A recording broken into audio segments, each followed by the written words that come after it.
Hey, traveler, Paimon. Oh, Paimon knows that voice! Over here.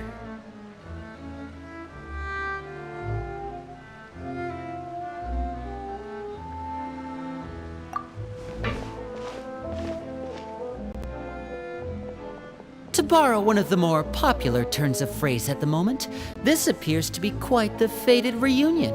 Running into you two out of the blue like this has really made my day. I certainly wasn't expecting it. You can say that again. What brings you to Poisson? Wait, Paimon's got it! You must be here for one of your magic shows, right? Actually, we've run into a bit of trouble on the home front, so Father arranged for us to stay in Poisson for the time being. Oh, are Lynette and Fremine here too? Yep, along with most of the other members of the House of the Hearth. You may have noticed Poisson seems a bit more crowded than usual. So you're saying nearly the entire organization has moved to Poisson? Sounds like you've run into way more than just a bit of trouble. What's really going on? Well... Since the two of you are so curious, perhaps I can fill in the gaps. You scared Paimon half to death! Father, you're here. You know... on second thought, maybe we don't need to know? It's all probably super confidential House of the Heart stuff, right? We totally weren't trying to pry or anything. No need to be nervous. I could sense your genuine concern from your conversation just now. Of course, I can also understand your confusion. Sending so many Fatui here to Poisson, it's only natural that some might suspect an ulterior motive to be involved. I understand. I'm well aware you've had your fair share of confrontations with the Fatui in the past, and I can't exactly guarantee that we'll remain on good terms in the future. As for right now, however, I would say we have little reason to be at odds, wouldn't you agree? The House of the Hearth could stand to be more open with those who have worked so closely with us in the past. As for the issue at hand, well, it hardly relates to any ulterior motive. To be frank, it all stems from a certain rumor circulating around the House of the Hearth. It's an internal matter. What sort of rumor? A rumor that a certain phantom child is hiding away in the House of the Hearth. A phantom child? Ooh, just hearing the name is giving Paimon the creeps. A spirit that should have long ceased to exist is lurking in the shadows of the House of the Hearth. So I decided to bring the children to Poisson before continuing to investigate the situation. I expect I should be able to track down the spirit fairly quickly. After that, it's just a matter of resolving the situation, if you will. It shouldn't be much trouble at all. If you're curious, or if you still have some concerns, it might be advisable to stick around for a few days. I'm sure the children would be exceedingly pleased to welcome some visitors. Lenny, I'll leave you to entertain our guests. I have some matters to attend to. Of course, Father.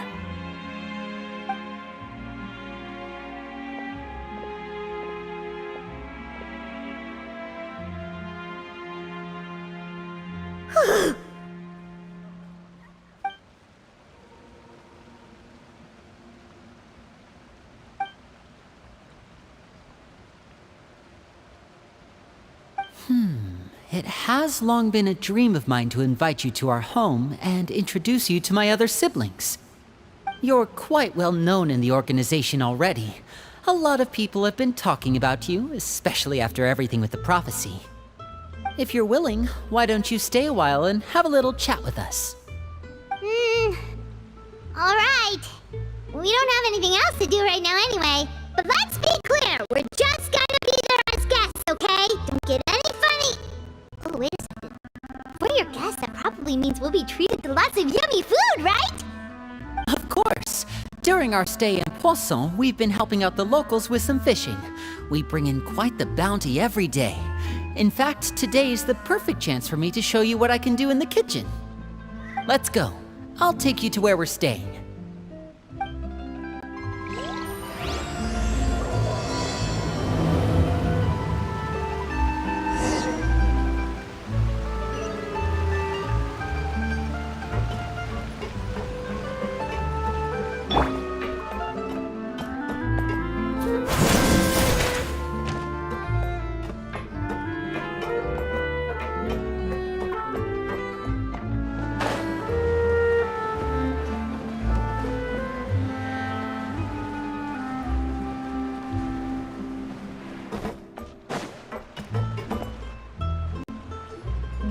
We rented this house from one of the locals to use as a temporary base. I'll come back later and tidy up a bit. After that, it should be all ready for you to stay in tonight. Awesome, thanks! So, where are we off to now? Well, when I happened to run into you two earlier, I was actually in the middle of distributing some supplies. With this many people staying in Poisson, we have to bring in outside supplies every now and then. I should probably make sure the rest of these provisions get delivered, otherwise people might start to get antsy. Okay, we'll come with! There are all sorts of rumors about your organization floating around out there. Paimon's not sure if she could even take a wild guess as to what's true and what's not. But now that we finally have the chance to see a day in the life of the house, we can take a good look at how you operate! Well, you're more than welcome to come along. Just follow me.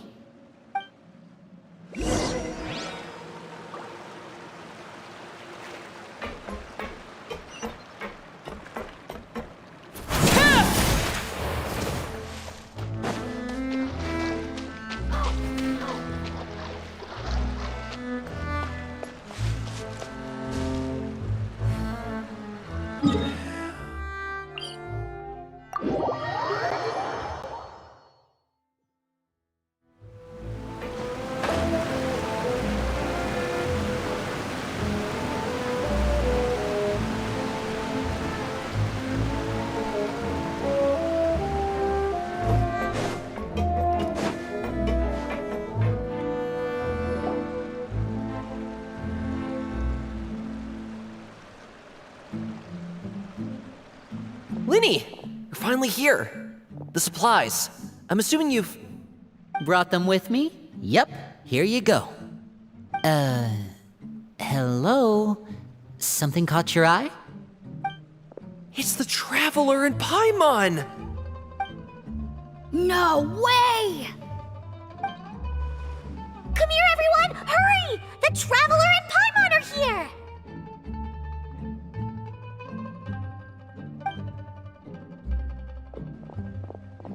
One at a time, please. Don't crowd around them all at once. We don't want to scare off our guests now, do we? Oh, it's all right! Gotta say, Paimon didn't realize we were this famous. Of course! Father and Linny have told us so much about you. Father told us about how you helped Linny. According to her, you're a trustworthy friend. And as far as she's concerned, that's pretty much the highest compliment we've ever heard her give. As you can imagine, everyone's been very curious about you. I heard the Traveler is so strong that he can move a mountain with his bare hands. I heard Paimon eats so much that she can clean out the entire pantry at Hotel de Boer in just 3 days! Wait a second! That's the rumor you heard about Paimon? Oh, not cool at all! Oh wait, when guests visit, you're supposed to give them gifts and stuff, right?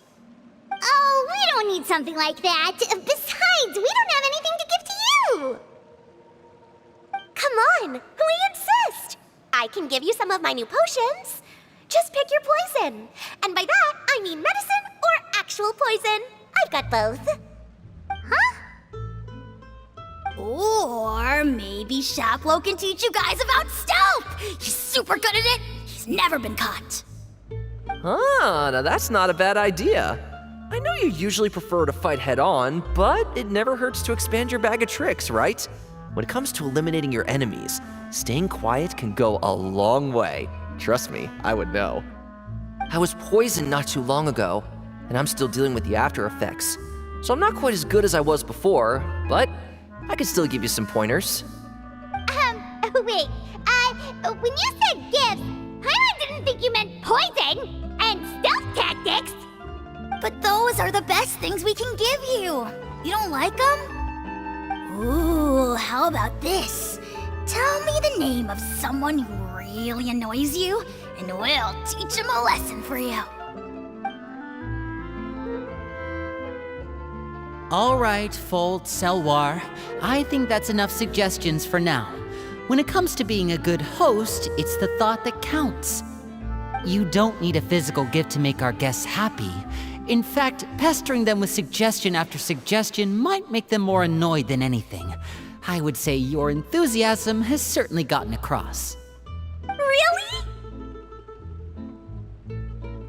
Awesome! It's been so long since we have had guests to play with. If there's anything you need, just let us know. Yeah, especially if it's poison or something. I've got all sorts of potions for that. Well, we'll talk to you all later. We've still got supplies to distribute. All right, see you later.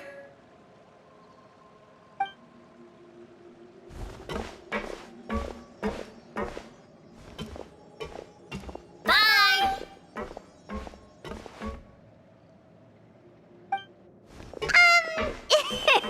Lenny, about all that poison and stealth tactics talk just now.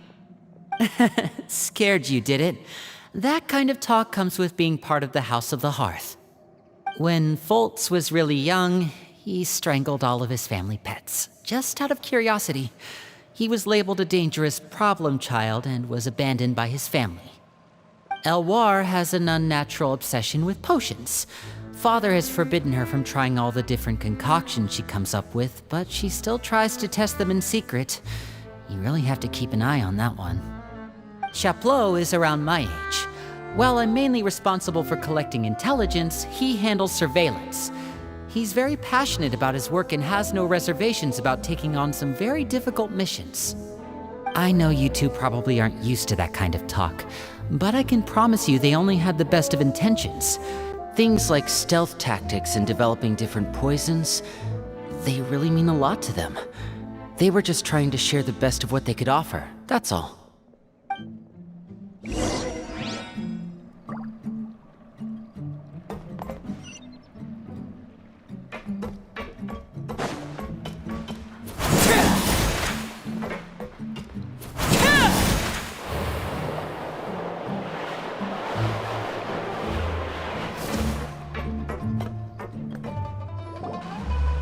Filial, supplies are here. Thanks. And who are these two? Outsiders? Allow me to introduce you. This is the Traveler and Paimon. Oh, you're the famous duo I've been hearing so much about. It's nice to meet you. I heard you've traveled to all sorts of places. Is that true? Of course! We're making our way all across to that! Oh, good for you. You must be pretty familiar with Fontaine by now, then. Have you seen the new opera that started running recently? I think it's called... The 4,000 Thieves? Oh, this is the first we've heard of it. It seems like it's going to be fantastic. From what I've been able to tell from the posters, anyway. You should definitely check it out if you have the time. Oh, and there's The Blind Maiden, too. That one is supposed to have audience interaction. Seems pretty interesting. After this mission is over, I think I'll go get a manicure. Oh, maybe I should dye my hair. Wonder how much it'll cost. Is it just Paimon, or do these two seem much easier to get along with than the others? Looks like the House of the Hearth has some normal members after all. I heard that. Oh! Oops. I'm guessing you're referring to Foltz and the others? Yeah, we're definitely not all like them. I bet those crazies are practically foaming at the mouth right now. I'm sure they just can't wait to get back to Snezhnaya to carry out the plan. That's enough, Filial. Don't talk about family members behind their back, right? Whatever.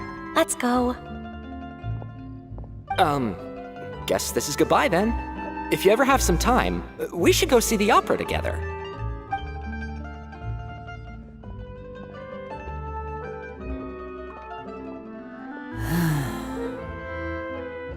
Well, that's it for the supplies. We should probably head back as well.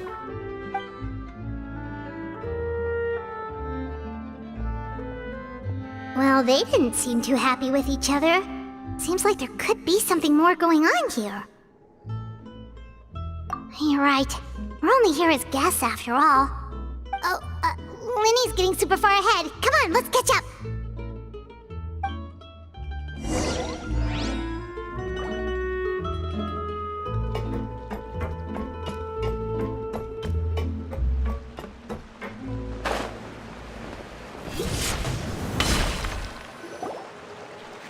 So, what do you think of the members you've met so far? Well, Father is always encouraging us to be strong-willed and independent. So if there's one thing we've got, it's people who aren't afraid to speak their mind. Well, I should probably get cooking. Wanna join? Of course! Then let's head out and... Huh? Fremine? What are you doing here? Well, Fremine! Nice to see you again! you too. I heard you're here as guests of House of the Hearth. Welcome. We were just going to make some food. Why don't you come along? I could use some help in the kitchen, and I seem to remember you mentioning you wanted to make seafood soup for the traveler in Paimon. Seafood soup? Oh, Paimon's drooling already. Were you looking for something just now, Fremine? Maybe I can help. It's nothing. I just wanted to see if there were any extra supplies. Yeah, we've got some left over. What do you need? Some food and water. And some clean cloth, if possible. No problem. Give me a second here. Food, water... Wait a minute. What do you need all of those for? You're not on any missions as far as I'm aware, and you were just going to come eat with us. So what's this all about? I thought I'd grab an extra portion because I get hungry at night. Could be because I'm growing, you know? And... Fremine, you remember what I told you? You're not like me. Your lying skills still need some work. Tell me what's going on. Is it really bad enough that you have to keep it from your own brother? Maybe it'll be better if we gave them some space.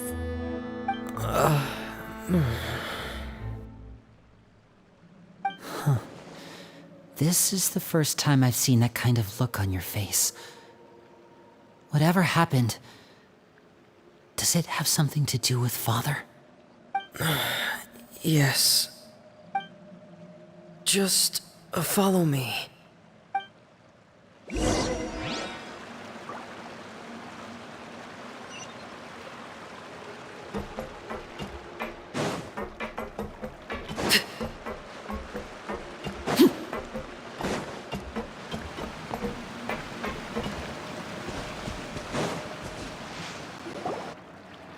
You're back! Oh, and you've brought some friends with you this time. Hello, my name's Linny. I grew up in the House of the Hearth. And you are? Hi, Linny. I'm also a child of the House of the Hearth, just like you. You can call me Clairvy. Clairvy? It's nice to meet you. Does that name ring any bells, Linny? No, not at all. That's not a name we have on our roster, I'm sure of it. What I'm not sure of, though, is how she managed to sneak in. She must be the phantom child Father's been searching for.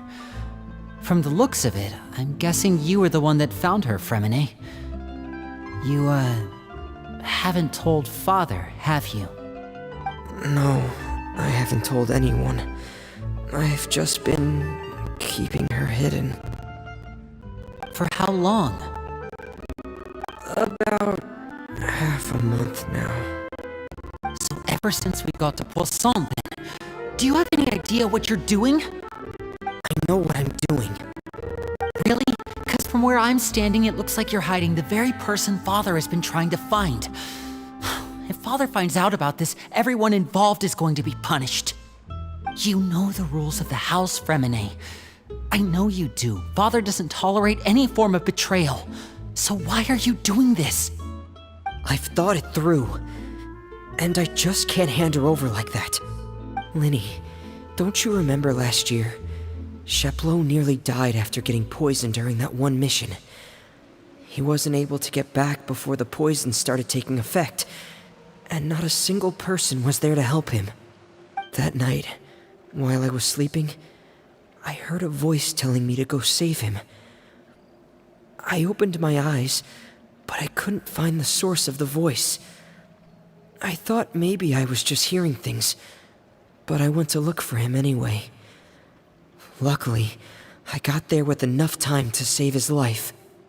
That feeling of being haunted, of hearing voices, it's happened many times in the House of the Hearth. I'm sure you've noticed. So what you're saying is, that was her? She was the one who spoke to you that night? Unless there are other spirits roaming around the House of the Hearth, I don't think there's any other possibility. If Clairvy were our enemy, it wouldn't matter whether she was a spirit or an actual child. I would have acted without a second thought, because that's what Father ordered us to do. But she's been living with us, helping us from the shadows all this time. I think that makes her family.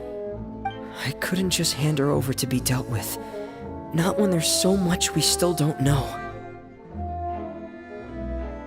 So what's your plan then? You can't keep her here forever. Someone is bound to find out eventually.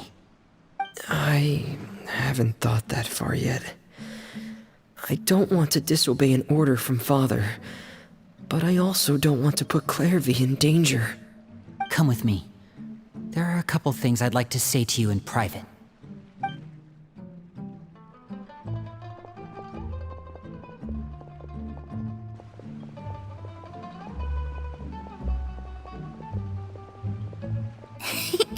Those two sure care a lot about each other. Well, they got a funny way of showing it.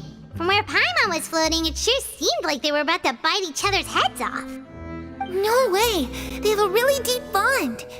I could tell right away, because I also have a friend like that.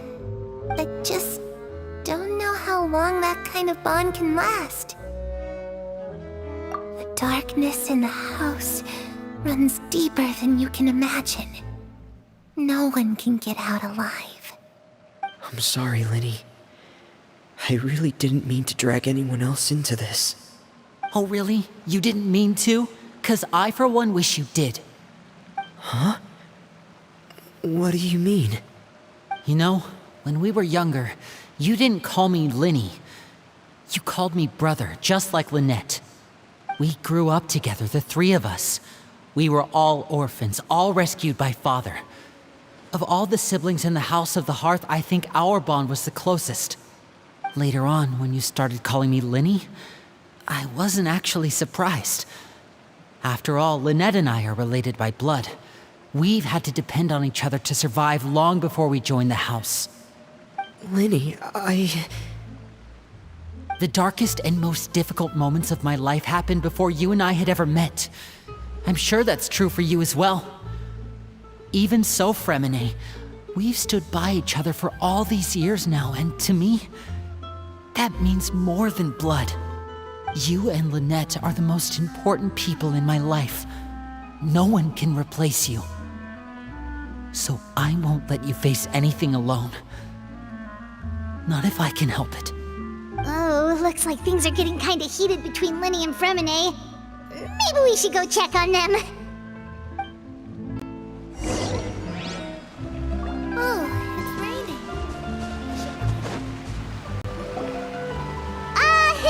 Hey you two! Hope we aren't interrupting anything. Like a fight, or... Oh, wait a minute, Fremine. You're not crying, are you? Is everything alright? everything's fine. Thanks for asking. Well, we're all friends here, right? We've been through so much together, so if there's anything we can do to help, just say the word. It's just a small family dispute. It's not something our guests should trouble themselves with. In fact, it might be better if your stay ended here. What are you getting at, Traveler? When guests are around, families are often on their best behavior. And any disputes are less likely to escalate. That's what you're trying to say, isn't it? I just... Thank you. I was really hoping to keep you out of it. But even if I could think of some other reason to turn you away, I'm not sure I could convince you. I know things could turn dangerous, so I promise you this. From now on, I'll protect you like my life depends on it. Me too. Well, back to the matter at hand then. If we don't plan on handing Clairvy over to Father, then our only other option is to solve the mystery of her identity before Father is able to track her down. That means finding out where she came from and what she's doing here. Then we can send her on her merry way and pretend like none of this ever happened. I've tried that already. And? And... nothing. I tried taking her somewhere really far away, but... after some time, she just reappeared. She even came with us all the way to Poisson. It seems like wherever the house is, she follows. I don't know much about spirits. Do you two have any ideas? Let's see here. Paimon remembers hearing something like, if you fulfill a spirit's last wish before they died, they'll let go of whatever's keeping them here and return to the ley lines. Oh, it's just that Paimon doesn't really remember where she heard that, so it's not guaranteed to work or anything. Well, sounds like it's worth a shot. Guess that means we should go ask her about her wish. But first, Fremine, I need you to promise me something. What is it? I need you to promise me that this will stay between the two of us. We're the masterminds behind this whole thing. No one else gets involved. Can you do that for me? Of course. I promise. All right. Then let's seal the promise just like when we were kids. Fist bump on 3. Ready? 1, 2, 3. I swear.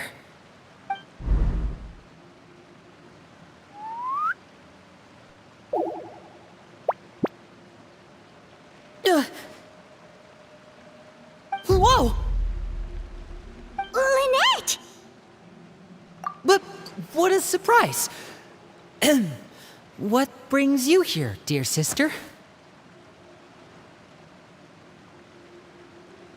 And, when exactly did you get here?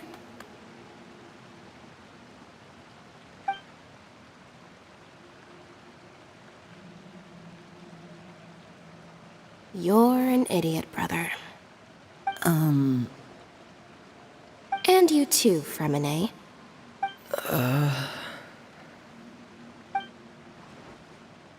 You 3, Traveler. And you 4, Paimon. Wait, what did we do? I've seen Clairvy around the House of the Hearth before. I hadn't seen her in Poisson, so I figured she must not have come with us. But it turns out, you were just hiding her. I heard you talking about your plan. Rather than steering clear of the situation, I'd rather fully join in.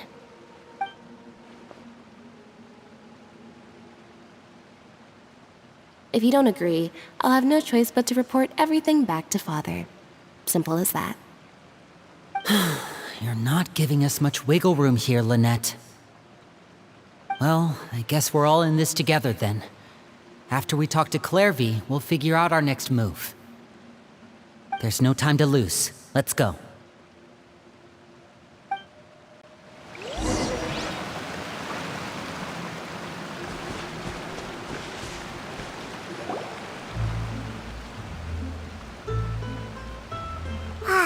I'm full.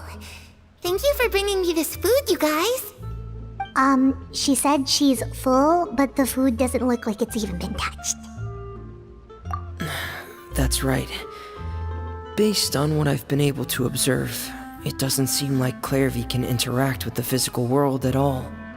Still, when she's presented with food, she'll always linger around it for a good little while. Maybe, in her mind, she really is eating those things. Does she know that she has already passed away? I've tried to ask her, but she didn't answer.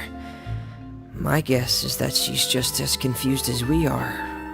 Or maybe she couldn't understand the question at all. Clairvy, if you've got some time, I'd like to ask you a few questions.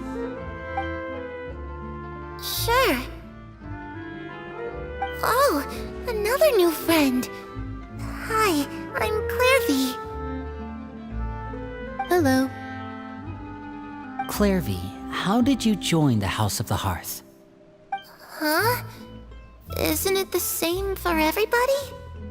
The knave brings you here and then you can't leave. It's just that your name, it's not on the roster. And I've never seen you before. The roster? Oh, I get it now. I think there might be some things you don't know about this place. The people in charge, they're not as nice as they look. They say they keep a roster, but it's not complete. There are a lot of people who aren't on it, and never will be. In this house, some people are family, and other people are just test subjects. Those kinds of people aren't ever going to get a place on the roster, unless it's the roster of people who've been executed. Wait, does that mean the knave... She... Is there anyone that can vouch for you?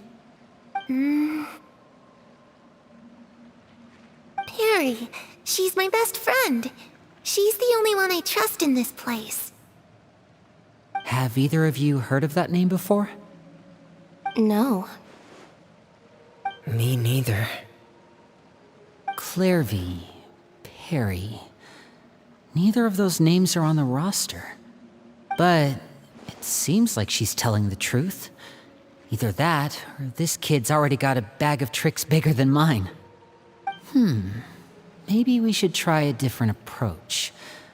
Clairvy, do you have a wish? A wish? It can be anything you want. Just imagine. It's your birthday, you're blowing out the candles, and your wish is...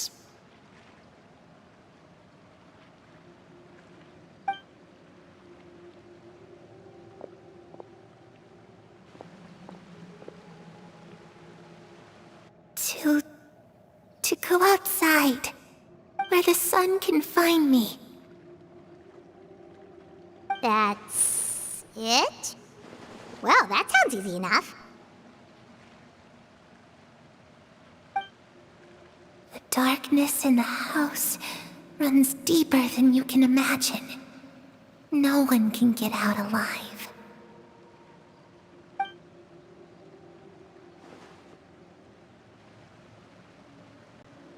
Okay, time to divide and conquer. Listen up, I've got a plan. I'll try and find a way to use basic illusory magic to take Clairvy outside and bring her somewhere with sunlight. Lynette, try and find the list of executions that Clairvy was talking about, and see if her name is on it. Fremine, you stay in Poisson. We can't be the only ones who've had run-ins with Clairvy. I need you to collect intel on everything she's said and done. Understood. I'll try my best. What about us? What should we do? I really appreciate your willingness to help, but this is a family matter. I don't want to drag you in too deep. It's too risky. Let me think. Since Father considers you to be guests, maybe you could stick by her side for a little while. You don't need to do anything except keep up some nice, casual conversation. Ah, Paimon gets it. You want us to distract her. I'll give you a magic bird. If Father suspects something, All you need to do is release it when she's not looking, and it'll alert me that something's wrong. Of course, that's only as a last resort. If Father doesn't seem to notice us, there's no need to make contact. We'll reconvene here tonight after all's said and done. If the worst case scenario happens and we're discovered, just tell Father everything. We're not going to let our guests get punished for our own actions. That's where we draw the line. You too. Okay, this is where we part. Father should be at the beach nearby.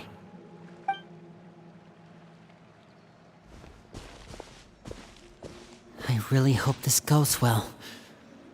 No, it has to go well. That's the only way this can get resolved.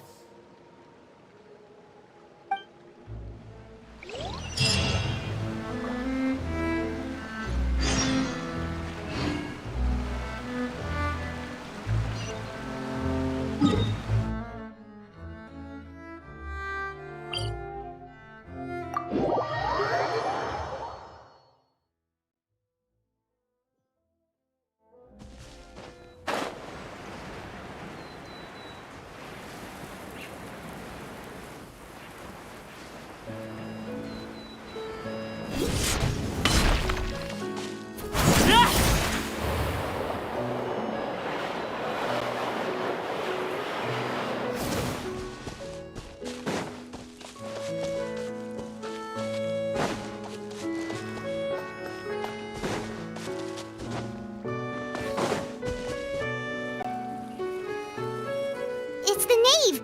And... child! Hey, aren't you supposed to be in Snezhnaya recuperating? What are you still doing in Fontaine? Oh, it's you two. I didn't expect to run into you here. I was unconscious for quite a while after the fight in the Primordial Sea. After I woke up, I realized I was being taken back to Snezhnaya, and well, I couldn't have that now, could I? Not when I've still got unfinished business here in Fontaine. So, I mustered up all my strength and made the journey back on my own. What sort of unfinished business are we talking here? It has to do with Skirk, my master. I really wanted to meet up with her, but by the time I got back, she had already left. I still have so many questions for her. Without any other leads, all I could do was ask the knave to help me track her down. She must have left behind some traces from her time in Fontaine. Oh, okay, so have you found any clues? Unfortunately, no. While the House of the Hearth is adept at collecting all manner of intelligence, certain existences can still manage to escape our purview.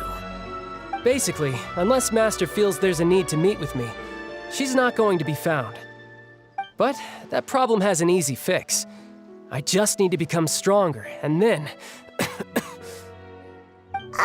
Paimon thinks you should focus on getting better first. The worst of it is over. It's all thanks to that one kid from the House of the Hearth. Elwar, I think her name was. She gave me a bunch of random potions to drink. They didn't go down easy, let me tell you. Pain and chills all over. But they really did help speed up my recovery.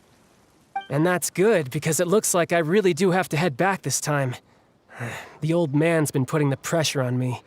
He sent someone to tell me I'm needed for some sort of project. Project Stuja? Yeah, that's the one. I heard Regrator's involved too. I'm not looking forward to having to listen to all his monologuing, that's for sure. Hey, maybe you could think of a way for me to stay in Fontaine for a little longer. Helping Linny and the others brush up on their fighting skills would be far more interesting. If you and I could spar, that would be even better. I've been waiting for a chance to see you go all out. And what a sweet little daydream that is. But I also have a role to play in all this. I'll be leaving Fontaine shortly as well. Besides, considering how little they see fit to step outside the homeland, being called on to return to Snezhnaya by such illustrious dignitaries, what a great honor. Wouldn't you agree? One I could do without, I'd say. Is it just Paimon? Or does it kind of seem like they're... So, dear guests of the House of the Hearth, to what do I owe the visit? Well, we just, right! We're super close to Linny and the others, but we still don't know much about you! Is that so? Introductions have already been made, have they not? Oh, well, you see? There's only so much you can learn about someone from a short introduction. At least tell us something a little extra, like, why do you call yourself father? Huh, good question. I'd also like to know. The fact that you have to ask tells me our intelligence work has been quite successful. Telling you the answer to that question would only serve to undermine that success. And we can't have that, now can we? Spoken like a true diplomat. That was some expert sidestepping right there. Well, if there's nothing else, I think I'll take my leave. I still have a small matter to resolve at home. Wait, don't go!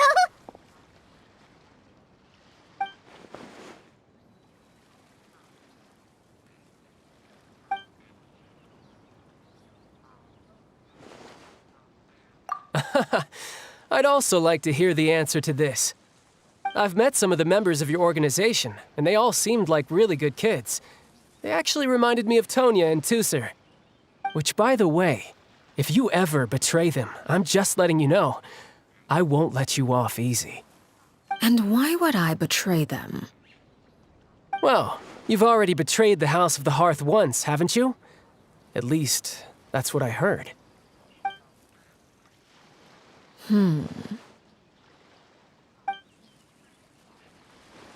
Okay, I admit. That's just what the old man told me. The rooster, I mean.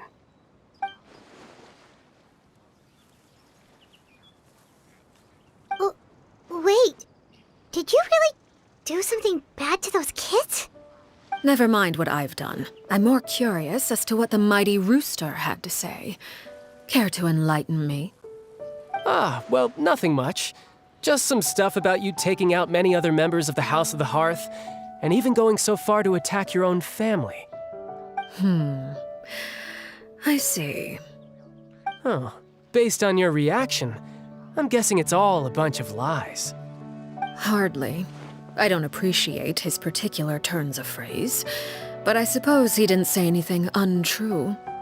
Although, it would be more accurate to say that there is a certain level of prejudice involved, but I don't intend to clear that up just yet.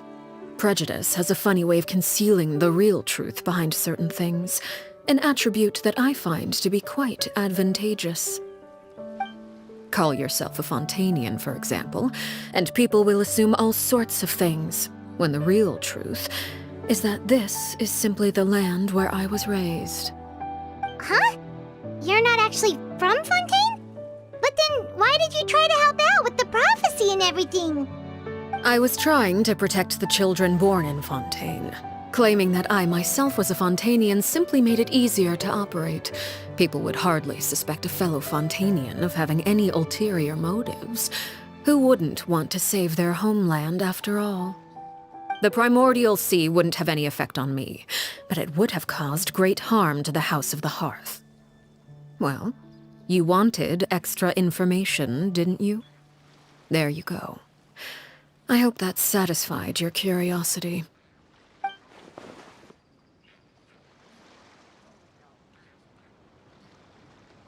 So, you stayed in Fontaine for the kids. I guess I was wrong to believe you'd betray them. Apologies. Looks like I was holding on to some prejudices myself. Good. Like I said, I like it when others have misconceptions of me. Actually, while I was recuperating at the House of the Hearth, there was something else that really caught my attention. I heard that members always resolve disputes and arguments with a friendly spar, and the loser has to back down. Seems pretty cool if you ask me. Would also give them plenty of opportunities to hone their skills.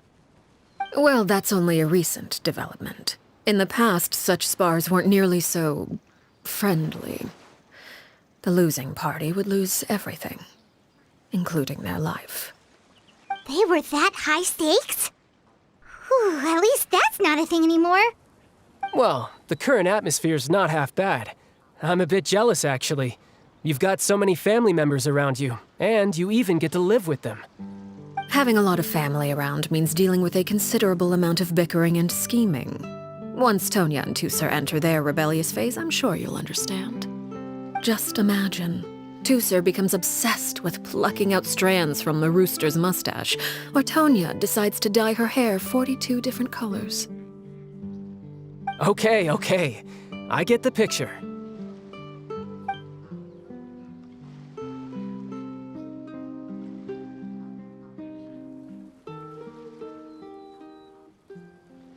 Well, would you look at the time? I should probably get going. Traveler, Paimon, I'm not sure where our paths will cross next, but the next time we run into each other, we should definitely try and find some time to spar. Again,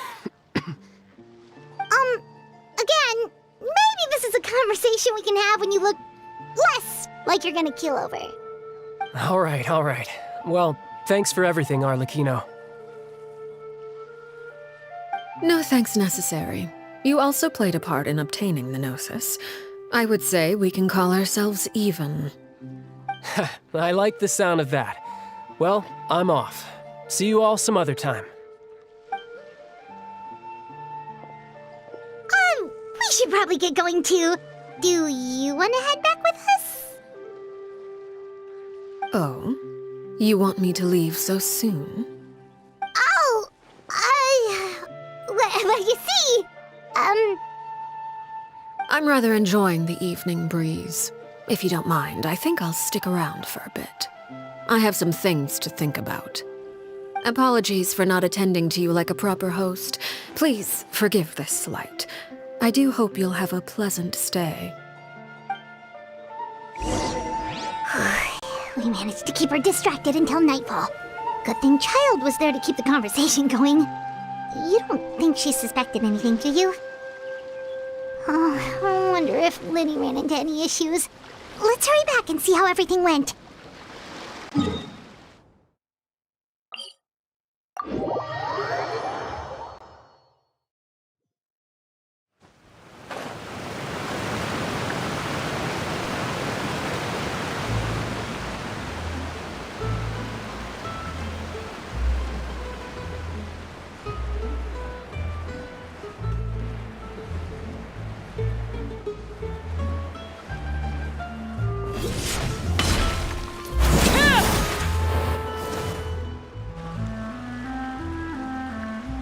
How did everything go?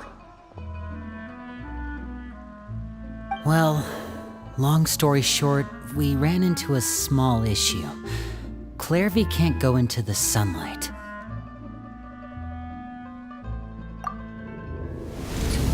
Everything was fine at first. She followed me up to the surface just like I told her.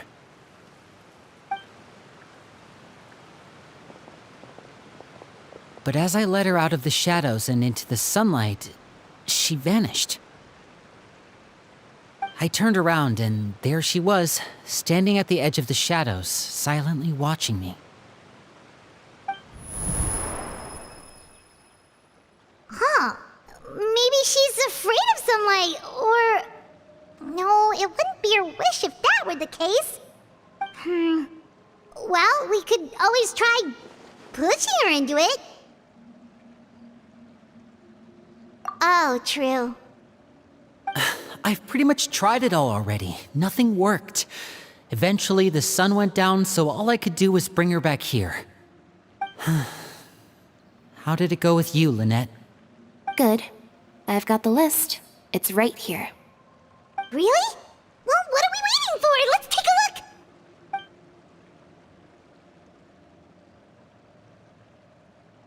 Oh, that's a lot of pages. Oh, it's gonna take forever to get through it all. We can each take a section. Here. La Pouillade, Landois, Chambel, Horaire.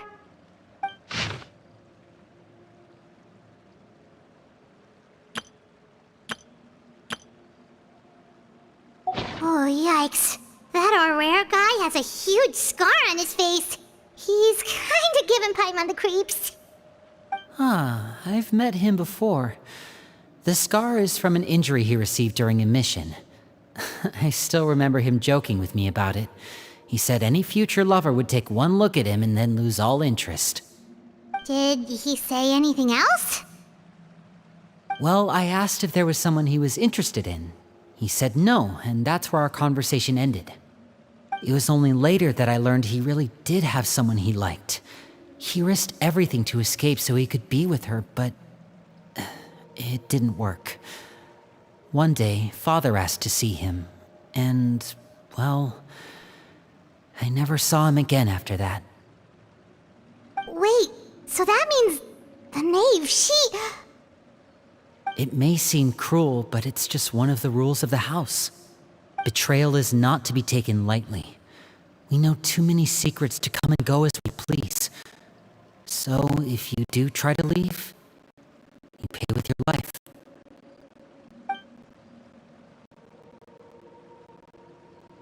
Her name's not here, huh? Well, that's not too surprising. It doesn't seem like this list is complete. It only contains records dating back around 5 years. Let's shift our attention then. Fremine, were you able to find anything out? Fremine. Sorry. I was thinking about something. I managed to talk to quite a few people, but I couldn't help but notice that the atmosphere in the house was a little strange. Strange. Yeah, I mean, I know there have been arguments in the past, times when people haven't gotten along. Chaplot and Filiol are a good example of that. Oh, those are two of the people that we met while delivering supplies. Paimon can see how they might not get along. They had very different vibes, and their, interests seem to be pretty different as well. That's to be expected, actually. Father brought us all here, shared her knowledge with us, taught us how to fight. That's one thing we all share. But that's also where the similarities end. Not all of us feel the same desire to stay here. As members of the House of the Hearth, we're also considered part of the Fatui. And to a lot of people, that's an identity they never asked for.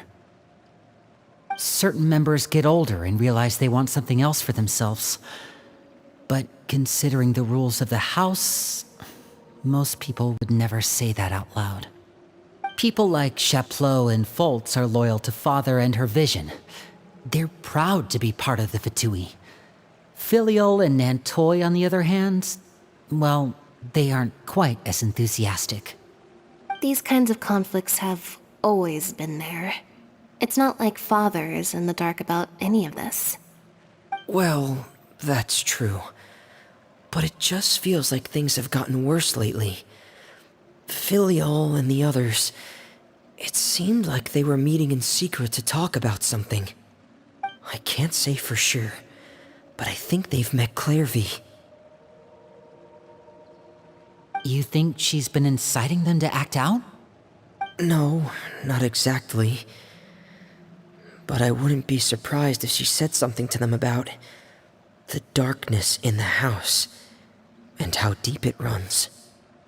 She's told me about it before. Experiments being run on children. People being used as pawns on the battlefield without so much as the strength to survive. And they just believed all that? Without any evidence? Clairvy's words probably gave them the excuse they were looking for. Whether they actually believe them to be true is secondary. This is all because of Project Stuja, isn't it? Whoa, hold on a second. What's this Project Stuja all about, huh? This is the second time it's come up now. Sorry, but I'm not sure of the details either. I only know what Father has told us, which is that it's something the Rooster and Regrader have been working on together. Apparently, it has to do with the Fatui's strategic plan for the future. Because the House of the Hearth was so successful in obtaining the Gnosis, we now have the honor of playing a key role in Project Stuja. Wait, but isn't that a good thing? Key role is just another way of saying dangerous role. To us, the whole thing is an inconvenience. Father thinks so too, but she's in no position to refuse. Their plan isn't exactly unreasonable, and they've been funneling the house a lot of funding. It's just that we'll lose a lot of members in the process. Participating in the plan, it's an honor in name only. What they're really trying to do is subdue us. The existence of an intelligence organization outside their control makes them feel uneasy.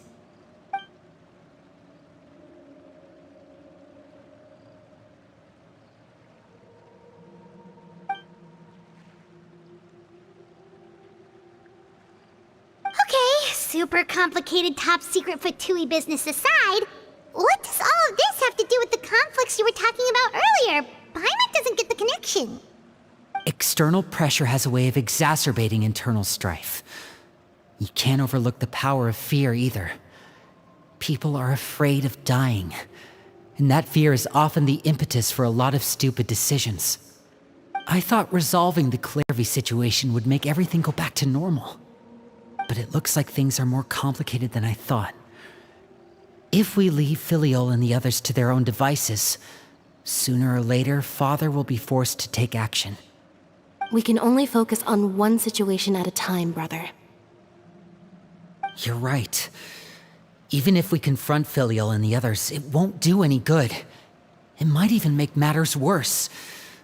We should focus on Clairvy for now. Well, it's getting late. We should head back and get some rest. We'll try again first thing tomorrow. Lynette, you stick with me this time. Fremine, keep a close eye on Filiol and the others. Make sure they don't do anything they'll regret. Good work today, everyone. Have a good night, and I'll see you tomorrow.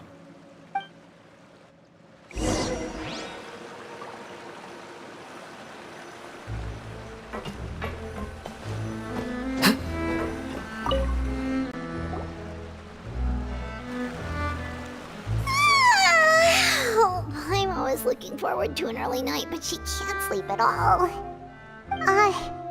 Hey, you don't think the knave will be too angry with Linny and everyone if she finds out about all this, do you?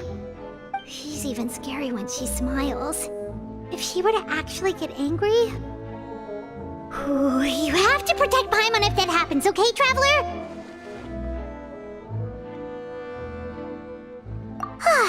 Trust is ever, Traveler. Look over there! Quick, let's catch up with her before anyone sees!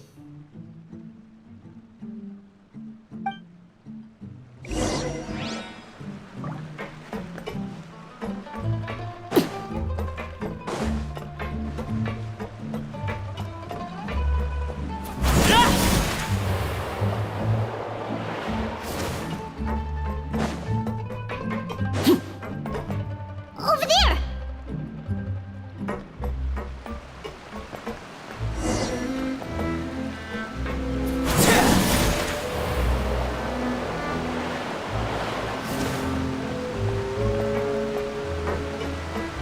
Oh, where is she going? Oh, if someone sees her, we're toast!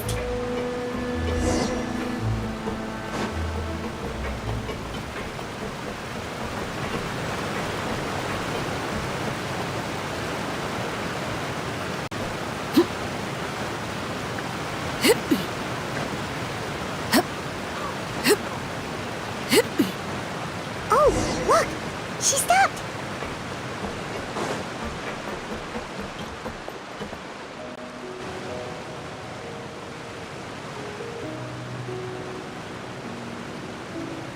Clairvy! Shh! I opened the window while no one was looking. Look how pretty the outside is. If only I could have more than this. You probably think I'm being silly, huh? All this hopeless resisting? It's better to dream of what I could have than try to make it a reality. right? Please, help us get on the same page here, Clary. We need you to tell us what you know. Can you do that? Sure. Although, after you hear all this, I think you might regret that decision. Everyone in this family is nothing more than a tool, something to be used and exploited. We're all expendable, including me. As long as you're useful, you get to stick around. Lose your value, and you're handed over to the doctor, experimented on, and given a fate worse than death. I've seen it happen again and again, and I've had enough. You're saying the knave did all that? It's just, that doesn't seem like something she would do. She's scary and all, but it seems like even she has lines she wouldn't cross. I knew you wouldn't believe me. Everyone thinks she's a good person. They all think of her like a real mother. Mother? But she doesn't deserve that title. She's disgraced it and tarnished it. And if I had things my way, I'd never see her again. If only Perry were here, she'd understand. Perry. There's that name again. Also, Paimon's getting a strange feeling. It almost feels like she's not really here with us. Paimon can't tell if she's actually talking to us or if she's mistaken us for someone else. Well, in any case, it seems like she really needs someone to talk to. We should keep her company for a little longer. She looks so young. But it seems like she's been through a lot. It's getting windy. I should close the window. Ooh, look at the moon. Isn't it pretty? Hey, wanna hear a secret? I heard that if you look up at the night sky in Snezhnaya, you can see the aurora. It's supposed to be super pretty. Even prettier than the moon tonight. Perry and I promised each other that once we're older, we're gonna go see it together. But I can't find her. I'm worried she's also been... No, that wouldn't happen to her. She's special. Mother likes her a lot. I should really go talk to Mother, but we just fought. She doesn't want to see me, and I'm too scared to face her. What should I do?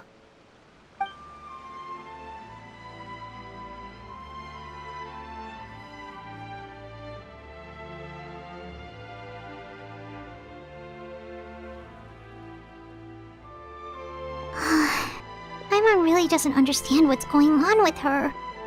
Well, let's head back. We've got an early morning tomorrow.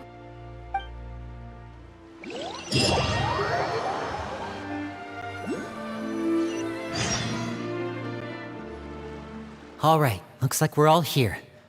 Let's go ahead with the plan. Oh? What is it? What makes you ask that? Well, we kinda ran into Clairview last night, and that's what she told us. We met the doctor back in Sumeru. He's super dangerous, and he's done all sorts of bad things. It's possible that Father and the Doctor have had certain dealings, but I don't think Father would work with him. We're not really on the same side, so there's not a lot of trust between them. That doesn't exactly set the stage for a successful partnership. I did hear, though, that when Father first became a Harbinger, the Doctor offered to work with the House of the Hearth. Father rejected most of his proposals, except for one. It had to do with some sort of secret experiment. Secret experiment? Could that be what Clairview was talking about? I don't think so. I don't know any details about the experiment itself, but I do know it's an entirely independent operation. The Doctor only proposed a direction for the research. That was the extent of his involvement. I still don't think that counts as working together. The details of the experiment are confidential, but complete records are kept on all participants. That doesn't seem to be the case with the situation Clairvy referred to. I know you don't agree with some of the Fatui's methods, and I'm not asking you to. But I am asking you to trust us on this. The House of the Hearth has its own principles. There are certain lines we're not willing to cross. Alright, that's good to hear at least. Clairvy seems to think the knave and the doctor worked together to do something horrible. If that turned out to be true, Paimon doesn't know how he would even face you guys. It's just that it doesn't seem like Clairvy is lying either. The easiest thing to do would be just ask the knave directly, but Paimon doesn't think she'd tell us.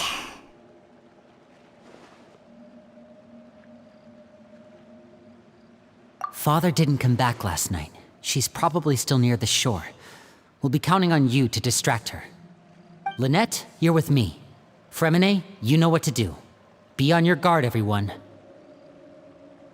All right, let's get to it.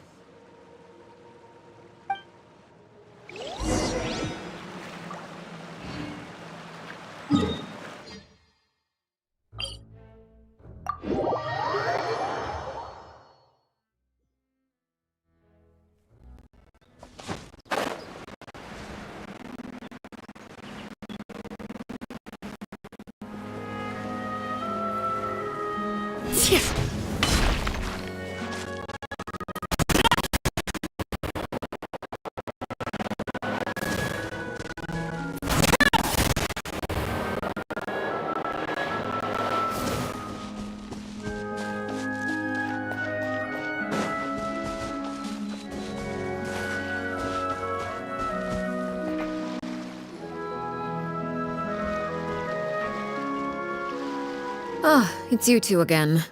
I must say, you look a bit pale. Did you have trouble sleeping last night? A little. Perhaps if you had less on your mind, you'd be able to absolve yourself of such troubles. So what are you planning to do now? Catch up on some sleep? Or should I give you some time to rack your brain for a topic to discuss before I ask any questions? Although I must profess to being curious. Without Child here, how do you plan on distracting me? Us? Distract you? A good one. But no, we were just here for a chat. Looks like you could have used some extra time to think. No matter. If you don't have any other plans, why don't you accompany me somewhere? Don't worry. I'll be sure to steer clear of any scheming children. The ocean breeze is sure nice today. Children always think they can hide things from the grown-ups. But nothing gets past me. Least of all a little scheming. I think I'll let them have at it for a little longer. I can be very patient. Well, I'll leave you to think things over. If you're so inclined, meet me outside the Palais Mermonia. Good things come to children who do as they're told. So I do hope you decide to tag along. If only for your friends' sakes. What should we do? She clearly knows about everything we've been doing, and Paimon doesn't think it'd be a stretch to say she was threatening us just now.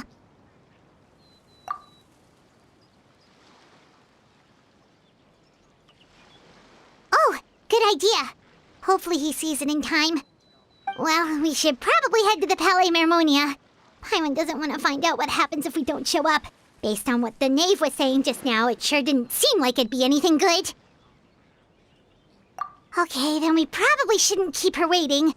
It seems like Lynn and the others are on thin ice, so let's do our best to not get them in any more trouble.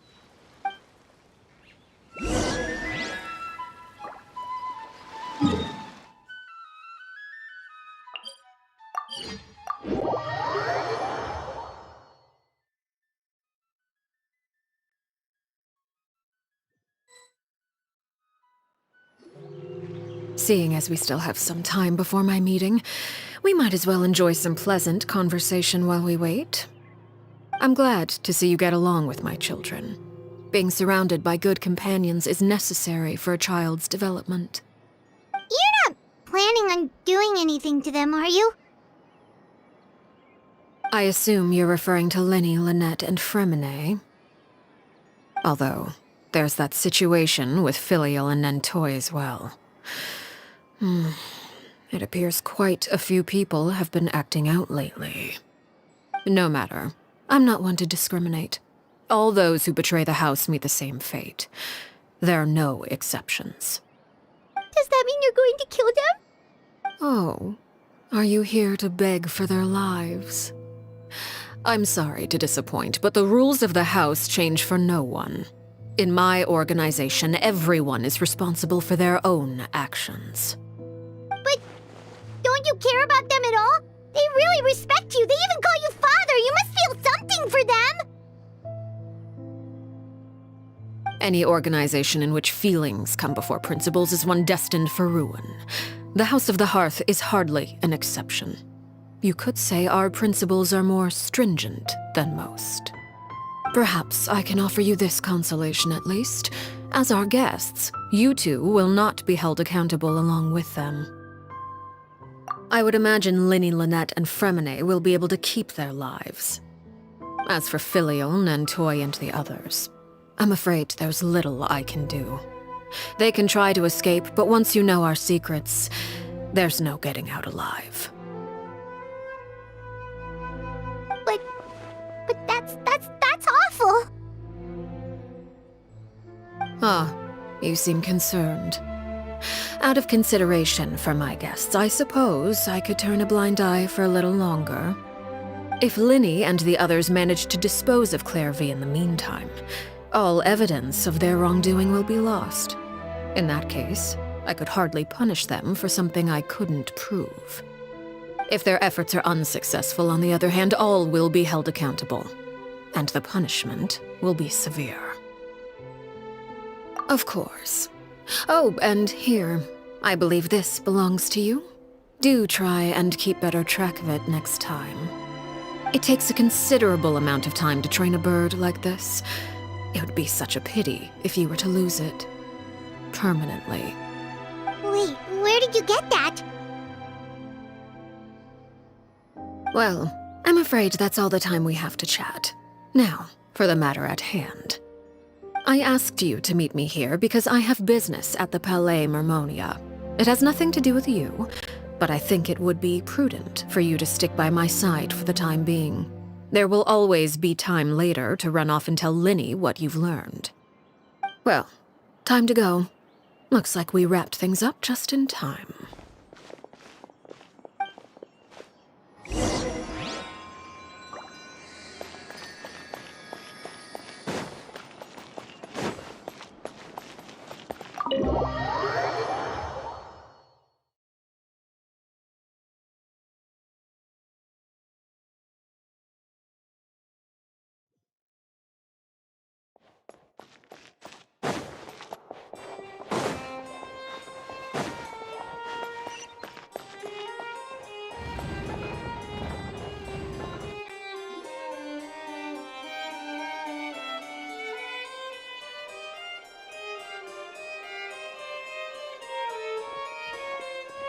It's been a while, Monsieur Neuvillette. I must say, I wasn't expecting my meeting request to be approved quite so quickly. The Palais Mermonia operates with an efficiency worthy of admiration. It is only right that an esteemed diplomat such as yourself should be afforded the proper level of respect. Although, if I may speak plainly, I must confess that I did not anticipate we would have the occasion to meet again after presenting you with the Gnosis. I see you brought the Traveler and Paimon with you as well. If I may inquire as to the purpose of your visit. I'll be departing Fontaine shortly. There is, however, an outstanding matter that I would like to see resolved before I go. It requires a rather lengthy explanation, I'm afraid. So I took the liberty of explaining everything in this proposal. Please review it at your leisure, Monsieur Neuvillette.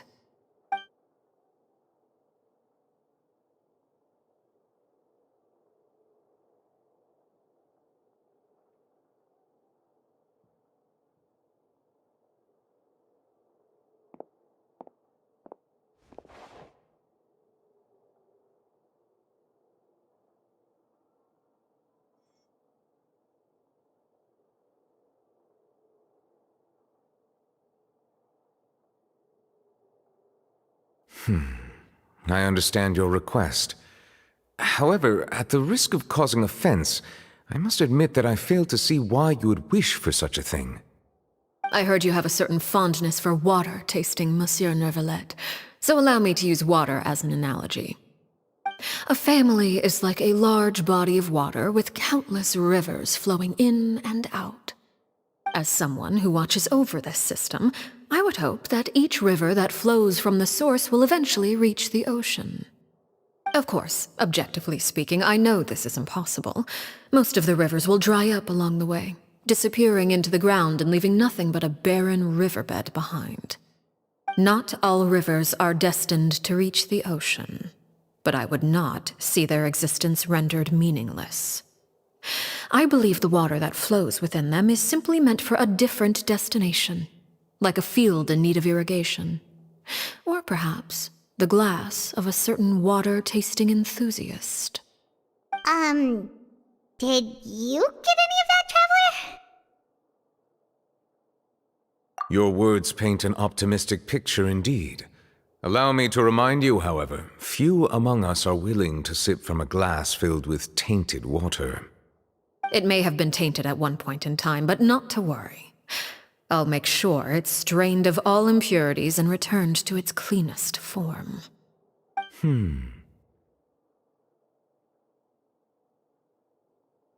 I seem to recall there being a transactional aspect to your proposal. Perhaps you could expound on that? If you accept my proposal, Monsieur Neuvillette, I will gradually withdraw my forces from Fontaine. And, unless absolutely necessary, I will no longer carry out any special missions within Fontaine. I presume I can take your words to mean that, in the future, cases similar to the Tartuffe assassination will cease to cross my desk? Tartuffe? Ah, that thief who embezzled funds from all those charities, you mean? My deepest condolences to his family, but without any evidence, I cannot imagine how the House of the Hearth might have been involved in his passing. Of course, if you accept my proposal, Monsieur Neuvillette, I'm sure certain measures could be taken to reduce the frequency of such troubles. You choose your words carefully indeed. In that case, I am inclined to accept your proposal. My thanks for your generosity, Monsieur Neuvillette. Well, with that settled, we should be going now. I took the liberty of bringing along 2 bottles of spring water from Snezhnaya for you to enjoy. I do hope I get the chance to hear your impressions. Perhaps at our next meeting, yes? Indeed. I trust you would not overlook your commitment in the meantime. All right, Traveler Paimon. Time to go.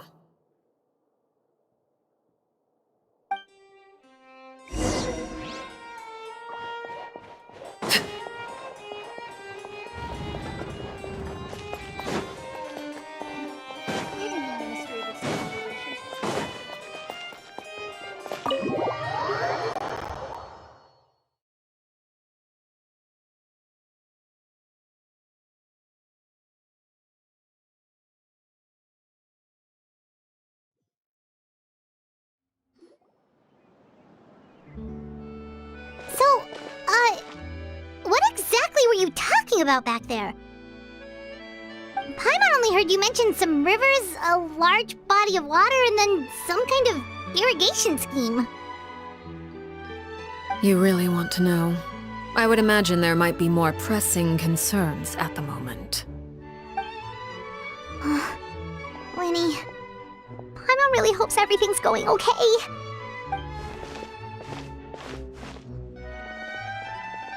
Oh, Paimon recognizes that look. You've got your tiki cap on, don't you, Traveler?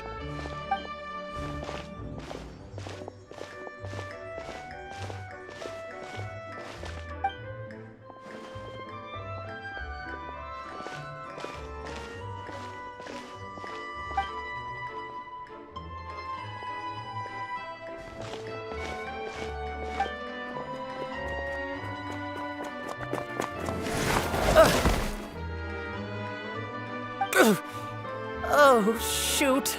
Are you alright? Oh, jeez. I'm so sorry. I was so focused on selling these papers, I wasn't looking where I was going. Well, let me make it up to you at least. Here, take this paper. On the house.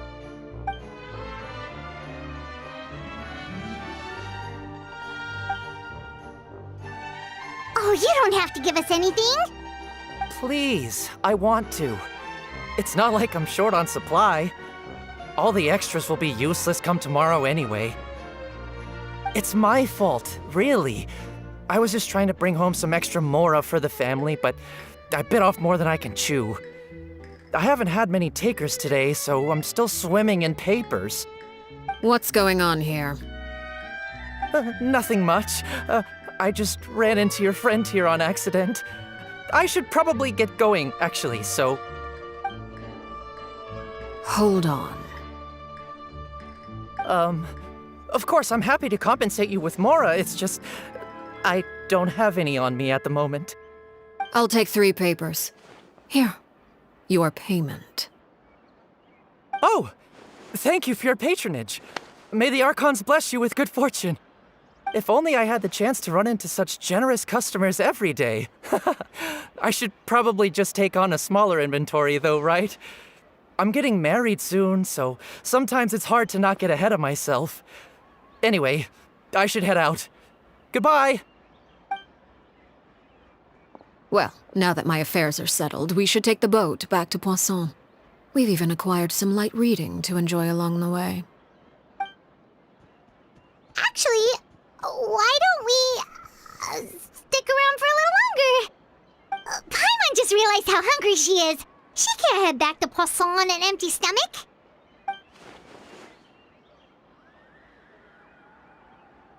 It appears you two are under the impression that delaying our return will somehow alter the situation in your favor.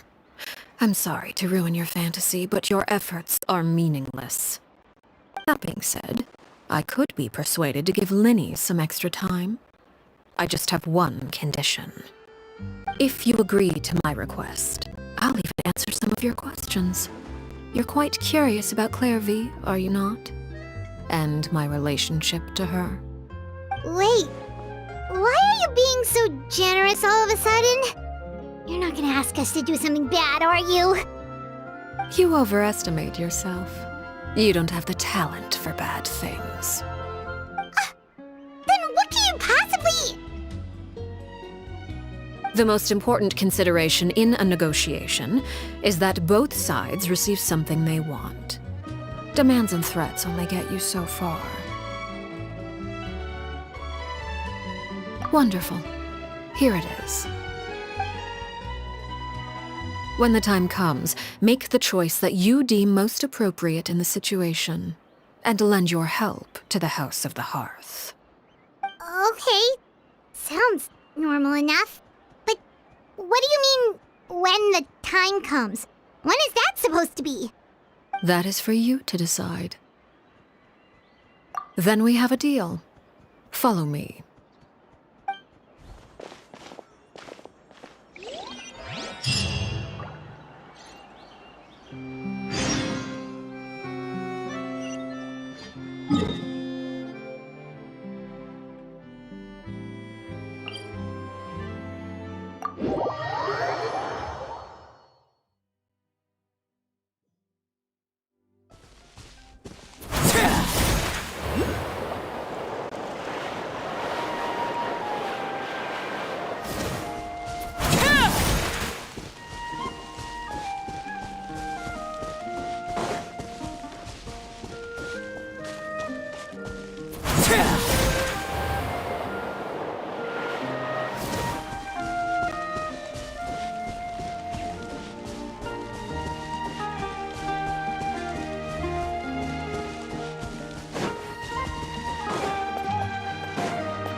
What is this place?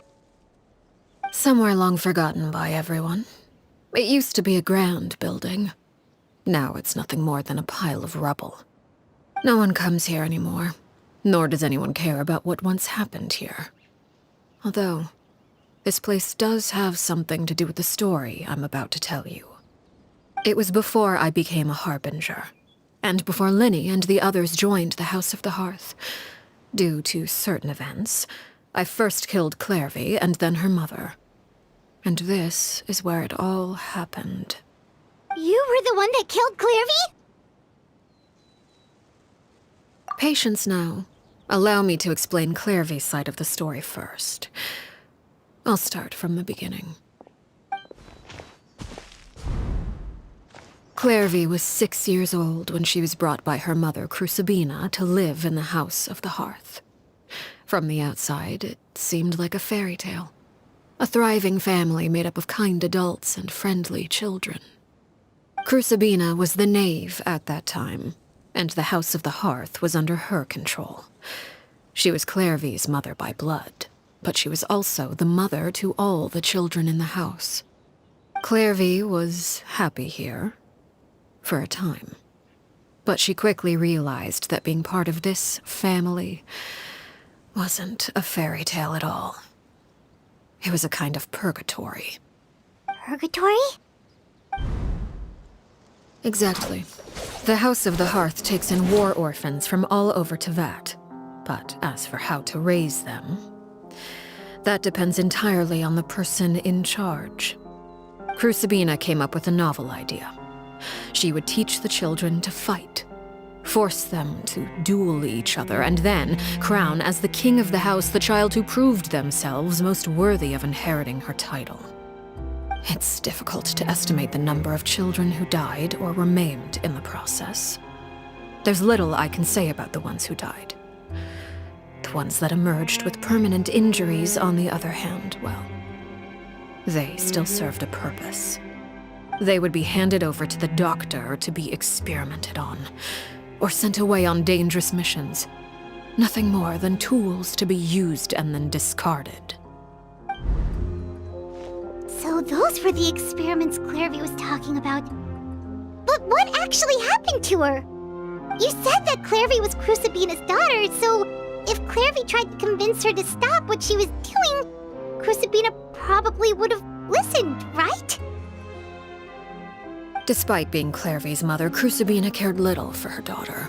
She forced Clairvy to join the House of the Hearth only as a means to demonstrate her own impartiality as a mother, to prove that she treated all her children equally.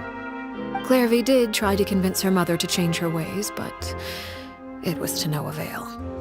After her efforts failed, the only other option was to rise up and try to fight back. Unfortunately, the other children had already been thoroughly indoctrinated into the illusion of happiness Crucibina had created. Of course, there was one exception. Someone Clairvy's age who knew the truth about the House of the Hearth. Her name was Peruere. Wait, the friend that Clairvy mentioned? Friend, huh? I suppose we can call her that for now. Clairvy was a cheerful and passionate person with a tenacious spirit. Peruere, on the other hand, was rather cold-blooded. Her cold-blooded nature allowed her to see through Crucibina's facade. Yet, it was also this cold-bloodedness that prevented her from acting against it. At least at first. While Clairvy longed for freedom, Peruere was convinced that, amid all the fighting and violence, she would make it until the end. Despite their differences, the two became fast friends, united by their knowledge of the truth. Clairvy told Peruere that she hoped to create a real family, where no one would be killed or sacrificed. There may have been a certain naivete to her ideas, but Clairvy proved her determination many times over.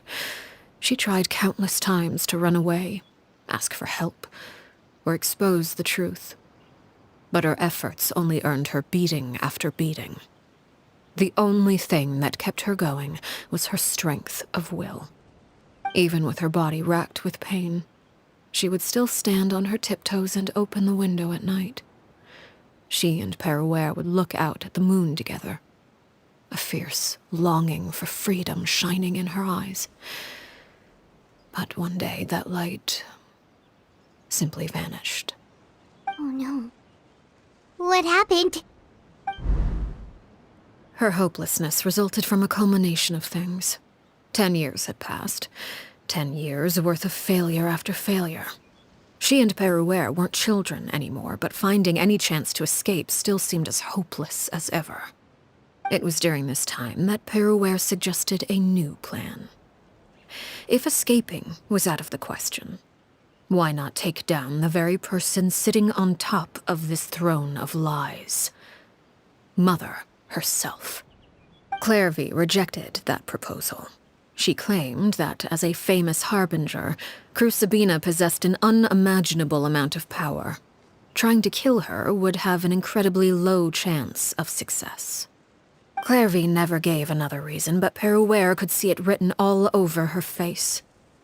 Clairvy still thought of Crucibina as her mother. Killing her own flesh and blood was a line she couldn't bring herself to cross. If she couldn't escape and fight back, then only one option remained. Precisely. Death was the only way that she felt she could be free. It happened during a duel. When she arrived at the dueling ring that day, her partner turned out to be none other than Peruere, the very person that had stood by her side all those years. It was a fierce battle. But ultimately, Clairvy decided to let Peruere end her life. From that moment on, Peruere's journey was one written in flames. When the rain finally came and washed it all away, there she stood, the sole victor in Mother's endless game of slaughter, a trail of corpses strewn across her path to success. It was the very result she had predicted 10 years prior. Even then, she believed she would make it until the end. She wasn't surprised by the fact that she emerged as Mother's undisputed heir. Rather, her success left her with an inexplicable sense of restlessness. She was unsettled, and there was only one thing that could quell that sensation. Perhaps you two would like to take a guess as to what it was? Crucibina, you mean? But...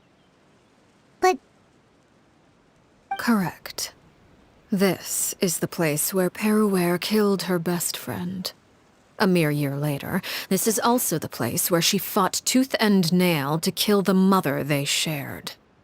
The moment she acted, any conception of what was right or wrong ceased to matter. It's one of the principles of the house. Only those who survive get to write the rules. Peruere won the battle, and became a harbinger herself. After which Her Majesty, the Tsaritsa, bestowed upon her a new name. Arlecchino. So the Perry Clairvy was talking about... It was you all along. You're Peruere. Arlecchino is just a name you got later. I left that name behind long ago. I must say, hearing it now does bring back memories. After I defeated Crucibina, the moniker of Mother died with her. I chose to forego the title she called herself, and even chose to give up my own name. I rebuilt the House of the Hearth under a new identity. Not only as Arlecchino, but as father. And that is where the story ends. Any more questions? Yeah. Based on what you just told us, Clairvy wasn't a little kid when she was killed. So the Clairvy we met... Was she really a spirit at all? I suppose you could call her an illusion born of flame. Her existence is like ashes to a fire. Something left over in the wake of blaze and ruin. You see, a certain power runs through my veins. It's not unlike a curse. My flames leave behind shadows of anything they consume. Of course, the chances of those shadows morphing into a sentient entity are exceedingly slim. Clairvy is a very special case. Clairvy died when she was 16 years old. But what emerged from the flames was her 6-year-old self. Her appearance wasn't the only thing affected. Most of her memories were lost to the blaze as well. Memory is a mysterious thing indeed. Losing a portion of your memories will alter your sense of self. Lose 10 years' worth, however, and it would be like living in the past. Like returning to a version of yourself that never grew up. No wonder Paimon got such a weird feeling when we were talking to her. Perhaps I should put it this way. Clairvy is someone trapped in time. It may seem like she exists with us in the present, but she truly lives in the confines of her own past. So if all of that is true, then you must have known about Clairvy for a long time. Indeed. She's a rather volatile and unstable entity. Sometimes she would look after the children. She's even saved some of their lives. But other times, she would hide from me and become obsessed with revealing the truth about the house to anyone who will listen. Shadows don't have the capacity to learn or grow. Any new information they encounter is quickly forgotten over time. Your attempts to expose Clairvy to sunlight. They failed, yes. The reason is actually quite simple. In Clairvy's mind, the house is impossible to escape, and it is this very perception that traps her there. But no matter. All I have to do is kill her again, and all will be resolved. I don't anticipate so much as a single speck of ash will be left behind this time. Wait! Paimon can understand why you might want her gone, but isn't there another way? So what if she's trapped in her 6-year-old self? She's still your friend! At least talk to her first! It's too late for that. She broke the rules, and now she must be punished. That goes for Filial and Nantoy as well. She's had quite the effect on them. I hope you understand the difference between Crucibina and myself lies in our formulation of the rules, not our policy for enforcing them. Upholding the rules without question is a trait we both share, because that is how a household should be run. Is this really what you want to do? Whatever could you mean? Don't you want to say a proper goodbye at least?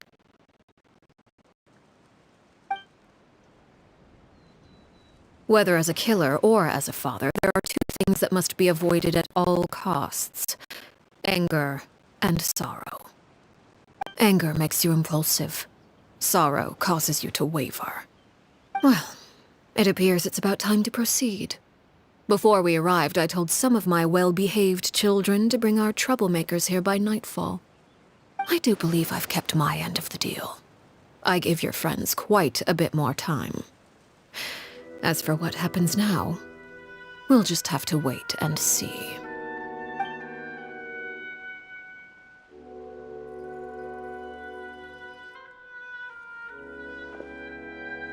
Here they are, Father. You gonna execute him? Seeing something like that would actually be a first for me. Lenny! I'm sorry.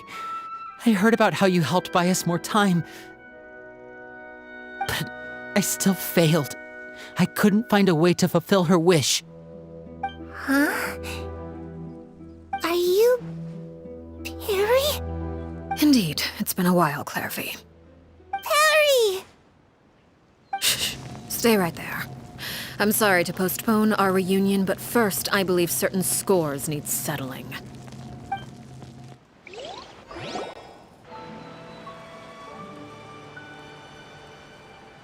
Father, let me explain. Out of my way. Father! You chose to conceal a threat to the house, and for that, you must be punished. Overall, however, I suppose your wrongdoing is hardly the most egregious of the bunch, so I'll deal with your punishments later. As for right now, The more pressing concerns are the traitors among us. By traitors? Do you mean us? Father, let me explain. We didn't mean to. Fultz, why don't you share what you heard? Yes, Father. Secret Midnight Meeting number 3. Participants, Filial, Nantoi, Sato, Toddy. Nantoi clearly said, if only Father wasn't the one who took us in.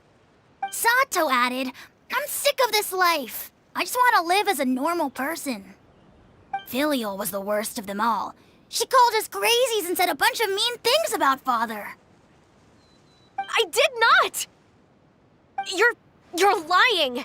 Fultz is trying to frame us. It's not like I'm the only one who heard those things. After that, you and Toddy and a bunch of other people started talking about Clairvy. You were using all those things Clairvy brought up as an excuse to question Father.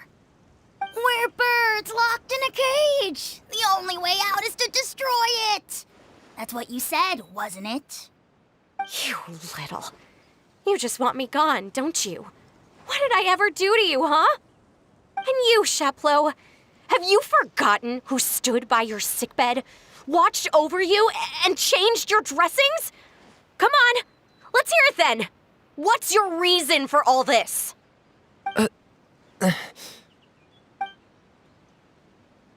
You're wrong, Filial. We don't want you to die. You're our family. Liar. You wouldn't be doing this if that were the case. So why? Why have you backed us into a corner? We all live in the House of the Hearth. You know the type of work we do, Filial. A single betrayal can cost dozens of us our lives. It's not like it's never happened before. That kind of thing is hard to forget. That's why the House of the Hearth cannot tolerate any form of betrayal. Ever since we came to Poisson, you've had 7 secret meetings. A lot of the things you talked about really crossed the line. You've been spying on us for half a month? Wait a second. Now that I think about it, the move to Poisson was just a way to make it easier to spy on us, wasn't it? Because we were all in one place. You've had this planned all along. Filial, Nantoi, I'm sorry. I owe you both my life. I owe Clairvy too. If it weren't for all your help after I got poisoned, I wouldn't be standing here today. If this were any other situation, I would do anything to repay that kindness, even if it cost me my life. But rules are rules. I'm sorry. My hands are tied. Why? Why? That's enough, Filial. We made a mistake, and we should own up to it. We broke the rules, plain and simple. And now we have to face the consequences. I'm sorry, Sheplo. Fultz. I'm sorry, Father. We accept our punishment. Chapleau, according to the rules of the House of the Hearth, how should these traitors be punished? All those who betray the house pay with their lives. And so it shall be.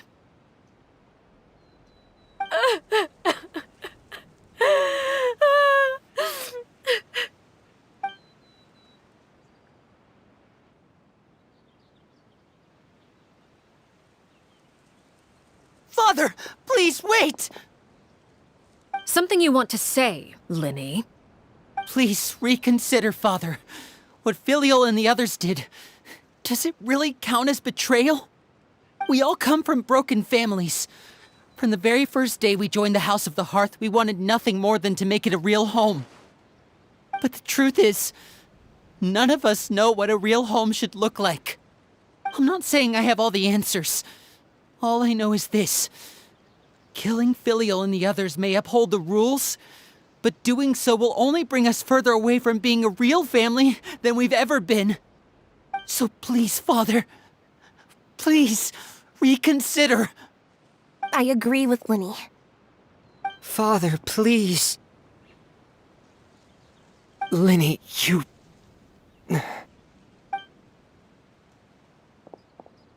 I also agree with Linny.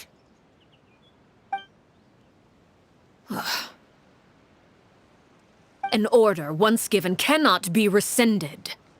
However, given the extent of your determination, I suppose we shall have to go about this a different way. Draw your weapons and face me. Our weapons? Father, are you referring to a duel? Precisely. The rules of the house will not be altered. Traitors must be punished. However, resolving disputes with a duel is also one of our rules, one that also applies to me. Demonstrate a sufficient showing of strength, and I shall offer a concession. Wait. Beat Father in a duel? Impossible. Father is way too strong, even for Linny.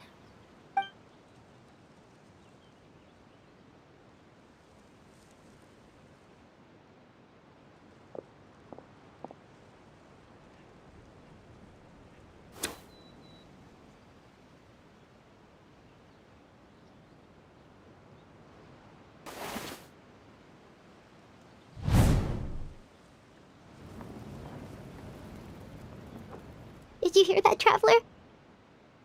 Lenny and the others have to duel the knave. What should we do? Can they really win something like that? If they lose, those people from the house are really gonna be executed. Hey, are you listening?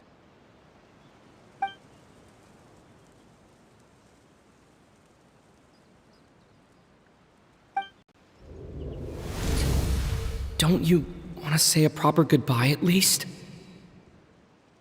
Anger makes you impulsive. Sorrow causes you to waver.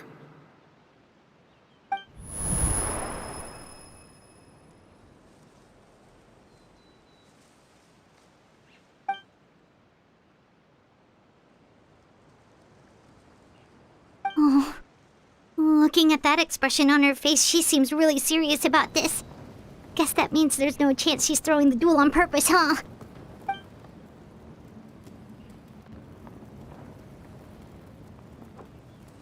When guests are around, families are often on their best behavior. And any disputes are less likely to escalate. When the time comes, make the choice that you deem most appropriate in the situation, and lend your help to the House of the Hearth. What's wrong, Traveler? Hey, where are you going? Traveler? You're asking to join the duel against the knave? I'll allow it. We do have a ready-made dueling ring at our disposal, after all. All I would advise is this. Keep a firm grasp on your weapon, and give it your all. Any less, and you may just lose your life.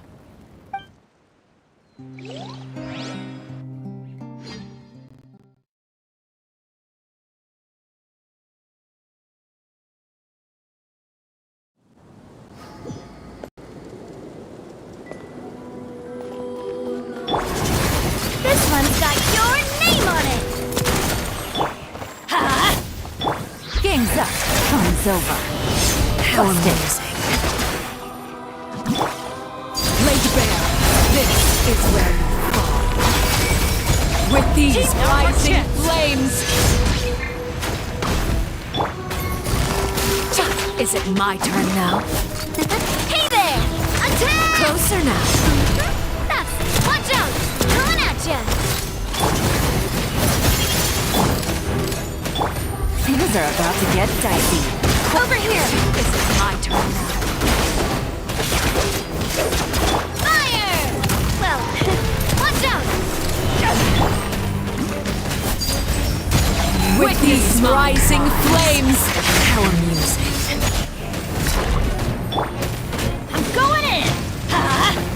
finally have to draw my blade.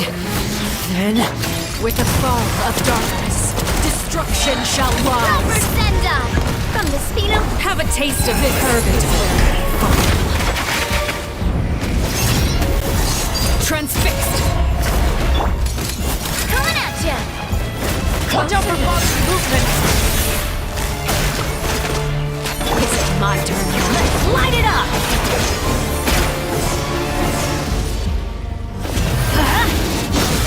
Shoot!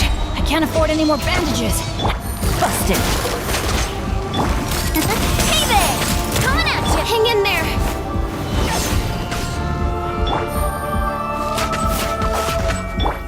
Watch out! Closer now. Coming at ya! Fire! Well, with rock. The countdown has begun. Things are about to get dicey. Like a fly tangled in a web.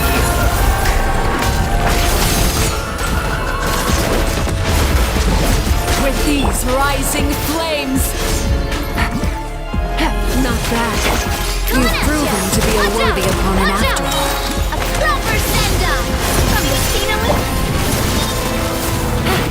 And voila! Light it up! Hey there! Spare your energy. Running is of little use.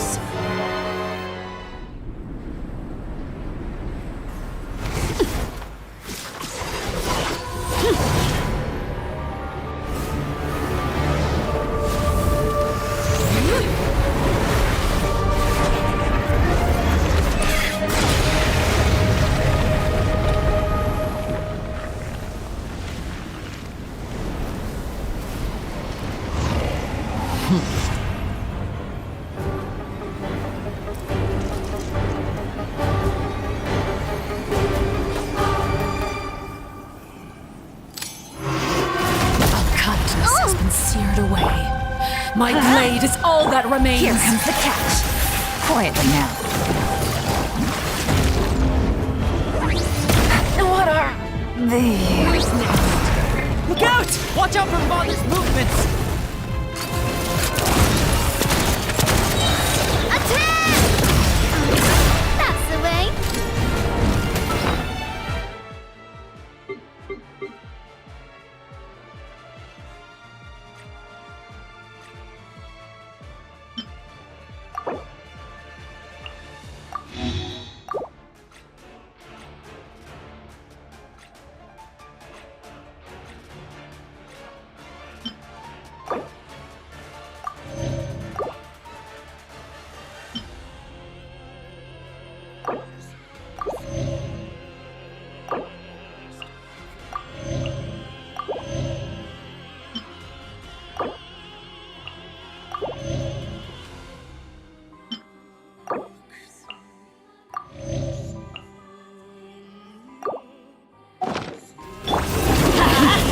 Why do they never miss?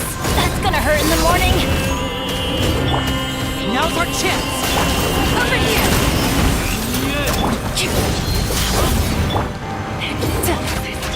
Watch out! Fire! Your punishment made manifest. This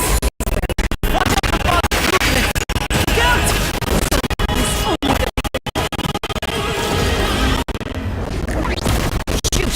I can't afford any more. Busted. Gutsy. Suntown is only the beginning.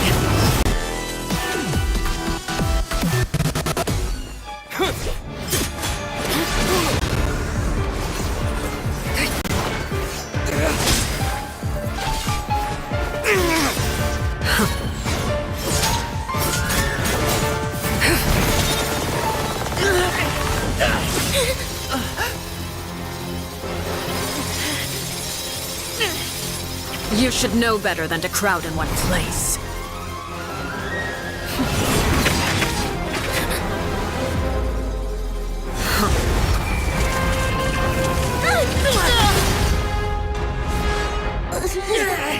Oh, I know. Now! I'm sorry, Father!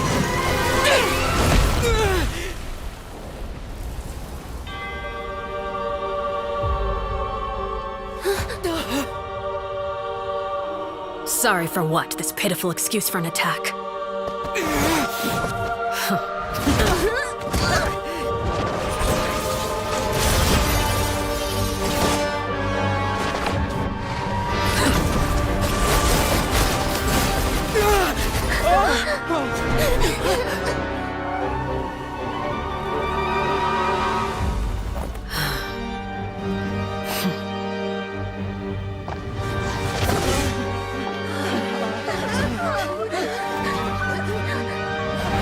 Father, no!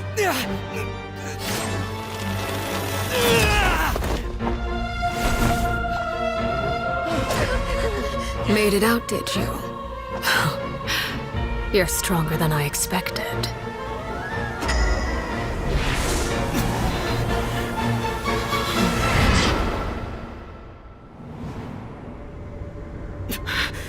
A crimson moon?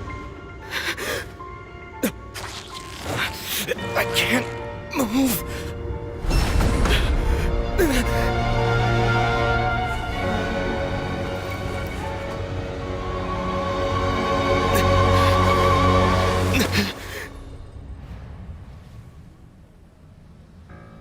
Still, not strong enough to beat me.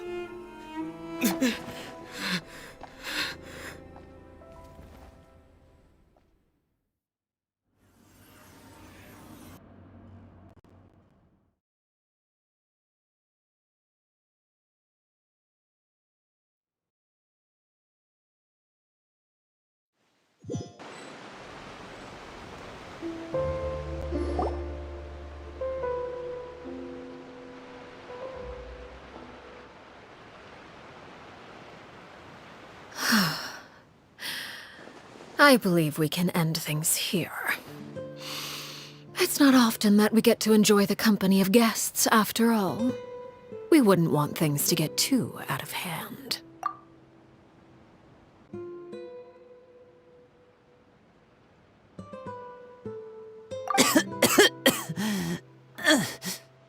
Brother, are you all right? Lenny. Given that I am the victor of this duel, as agreed, the punishment stands. No! I never thought things would end like this. However, everyone involved in the duel demonstrated a remarkable level of strength and determination. In light of this, I'm prepared to change the method of execution. Elwar, the bottled flames I gave you for safekeeping. Do you still have them? Yes? I wasn't sure what they were for, but I've kept them super safe. I didn't lose a single one. Wonderful. Then, in just a moment, I'll have you administer them. Bottled flames? Indeed. They're the product of a secret experiment. Under certain special circumstances, flames can be extracted from my person and preserved. Once ingested, searing pain will spread across every inch of your body. No harm will come to you physically, but your memories will be burned away. If you can withstand the pain. When you awake, you'll have forgotten everything you know about the House of the Hearth, and will be expelled from the organization. In other words, administering this concoction will kill the version of you that grew up in the house, and give you a new identity.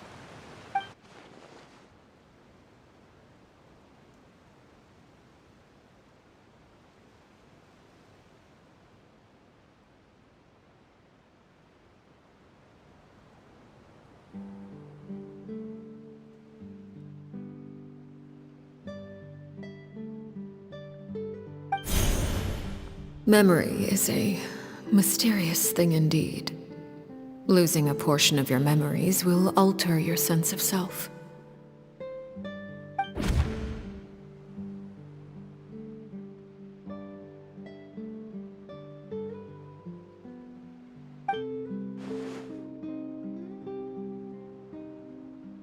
So, you're just letting us go, Father? You misunderstand. Memories are extremely important. Once consumed by flame, the version of you standing before me will die, and our secrets will die with you. So no, I don't intend to just let you go, because the person who survives will be nothing but a stranger. Even so, I won't have to live in fear anymore. I'm sorry, Father. I'm sorry I let you down. But I really... Don't cry, Filial. You haven't left the house yet, so there are still rules to be followed, yes? Remember what I taught you. Anger makes you impulsive, sorrow causes you to waver. Don't let yourself be controlled by your emotions. Of course. I'll remember. Dry your tears, and go pursue the life you really want. Yes, Father. Chaplot, Foltz, Elwar. Take them back to Poisson. And bring Linny and the others as well. I prepared 3 extra vials of bottled flames. As for whether to take them, the choice is yours. Goodbye, children. The next time we meet, I will no longer be your father. Thank you for all you've done for the house. I hope you have bright futures ahead of you.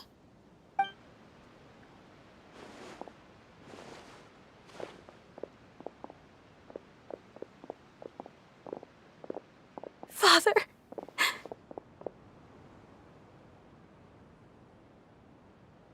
Let's go.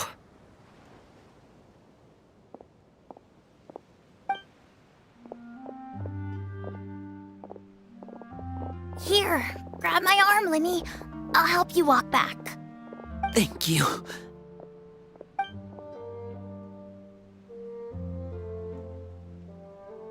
Clairvy.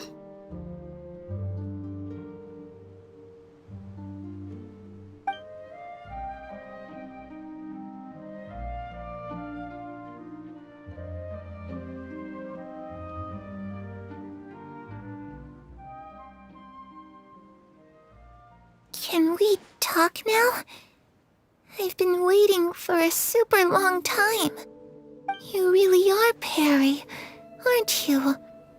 I haven't seen you in so long.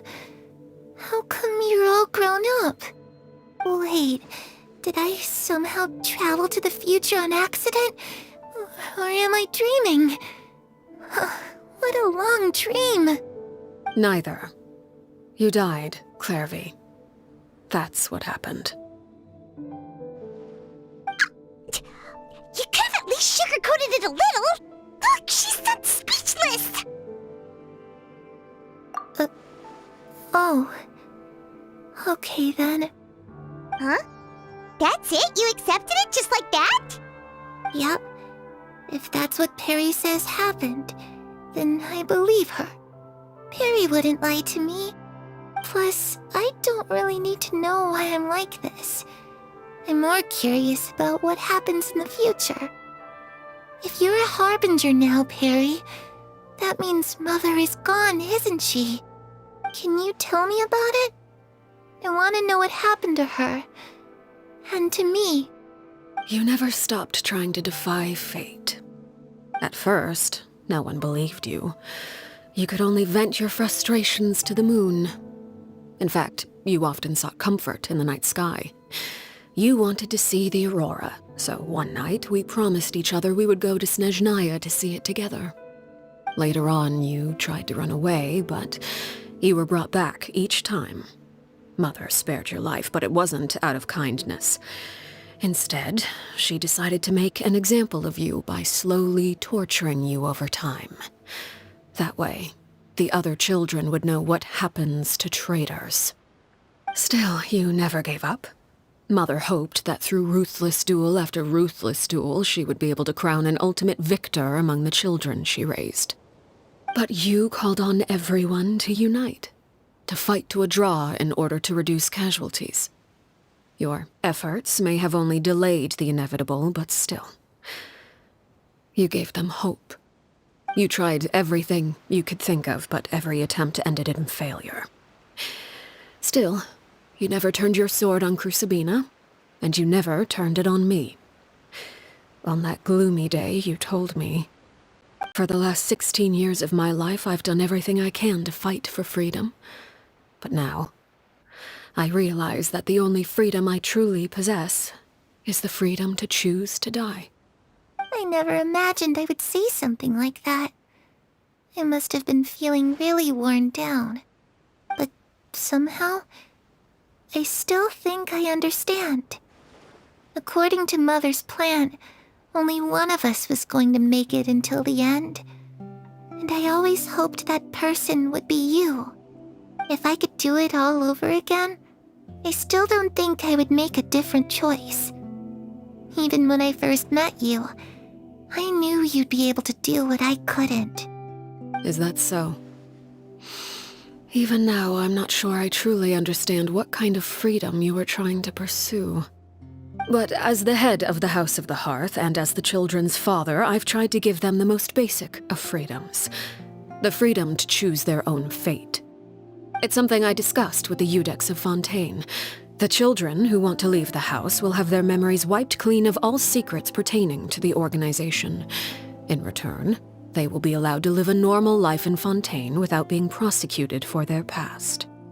Of course, I won't simply hand freedom to them on a silver platter. They have to fight for it and prove themselves worthy of it. Only freedom that is earned has true value. That's more than enough. That's exactly the kind of life I was fighting for.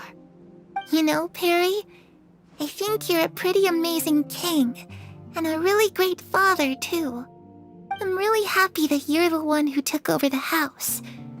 I guess I do have one regret, though.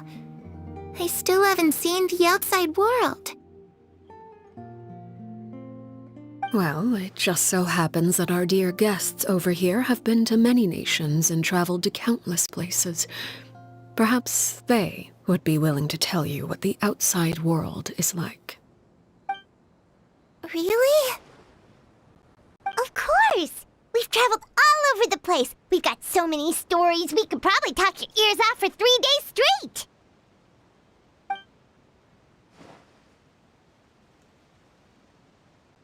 You know, I used to dream of being a bard. Playing the lute while singing into the winds of freedom. Even if there was no one there to listen, I would have continued to sing no matter what. Ah, that's where Mora comes from. I never knew that before. If I had some Mora, I would buy 3 new dresses. One for me, one for Perry, and one for Mother. It's just too bad Perry doesn't like wearing dresses. And Mother, she probably wouldn't accept something like that either. I guess I'd just have to keep them all for me then. I could wear a different one every day. Those yokai you mentioned, what do they look like? I once saw a drawing of this one guy with horns on his head and a super scary face. Are there any yokai like that? Oh, sounds like you're talking about an Oni. Yep, we've met one, and let Paimon tell you, they're not nearly as scary as they look. I was always too afraid to skip Mother's fighting lessons. But at the academia, I bet you could do all sorts of secret things in class. Things that have nothing to do with studying. I'm just kidding. Being able to study whatever you want without having to fear for your life actually sounds pretty great.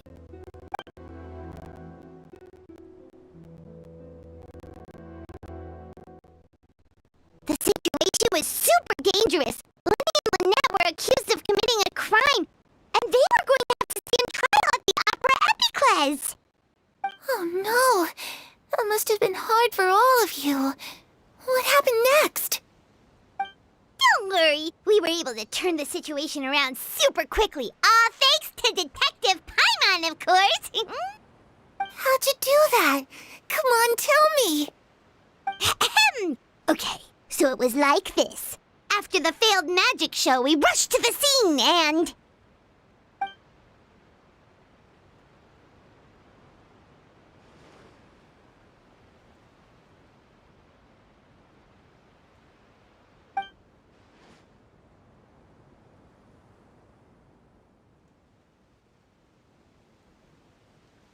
Shadows don't have the capacity to learn or grow. Any new information they encounter is quickly forgotten over time.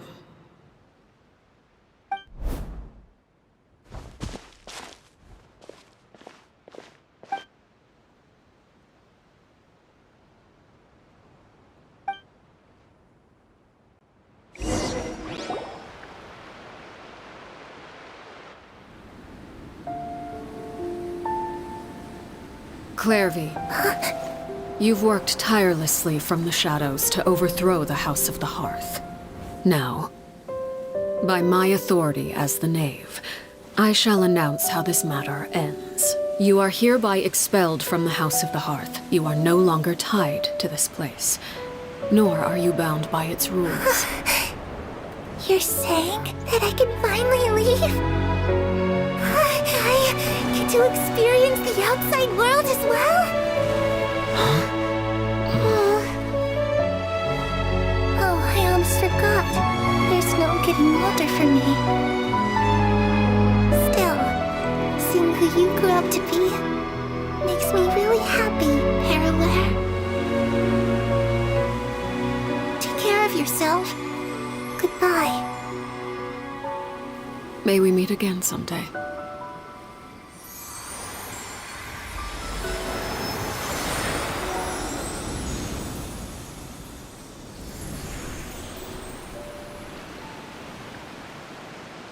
Clairvy. She left so soon. Paimon didn't even get to finish her story. I also have certain sentiments left unsaid. I wanted to tell her that the aurora I saw in Snezhnaya was just as beautiful as the ones in the pictures. But a shadow's memories reset at dawn. Had we delayed any longer, we wouldn't have had the time to say goodbye. Whatever regrets may linger, let them be lost to the coming of a new day. Father? It's Linny! Hey, Linny!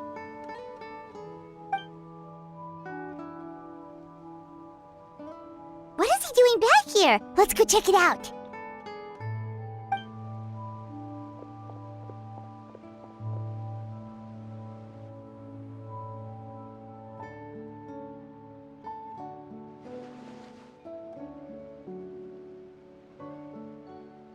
Father, the bottled flames have been administered. Filio and the others have left the house. And you? What have you decided? Thank you for giving us that choice, Father. But we never wanted to leave the house. It's the only home we've ever known. Lynette and Fremine feel the same way. They're recuperating back at the Hotel Bouffe d'été. But I decided to come back and tell you where we stood. I'm sure you're well aware of the expectations I have for you. I want you to follow in my footsteps and become the next king of the house. Yet you seem to have different ideas. I must admit, I'm rather surprised by your decision to stay. There's nothing wrong with choosing to live a quiet life. Leading this organization is a heavy responsibility, one not so easily carried by someone forced onto the throne. I just never understood what you saw in me. What made you believe I was deserving of that throne? You're brave, talented, and, most importantly, you cherish your family. You would do anything to protect them, even if it costs you your life.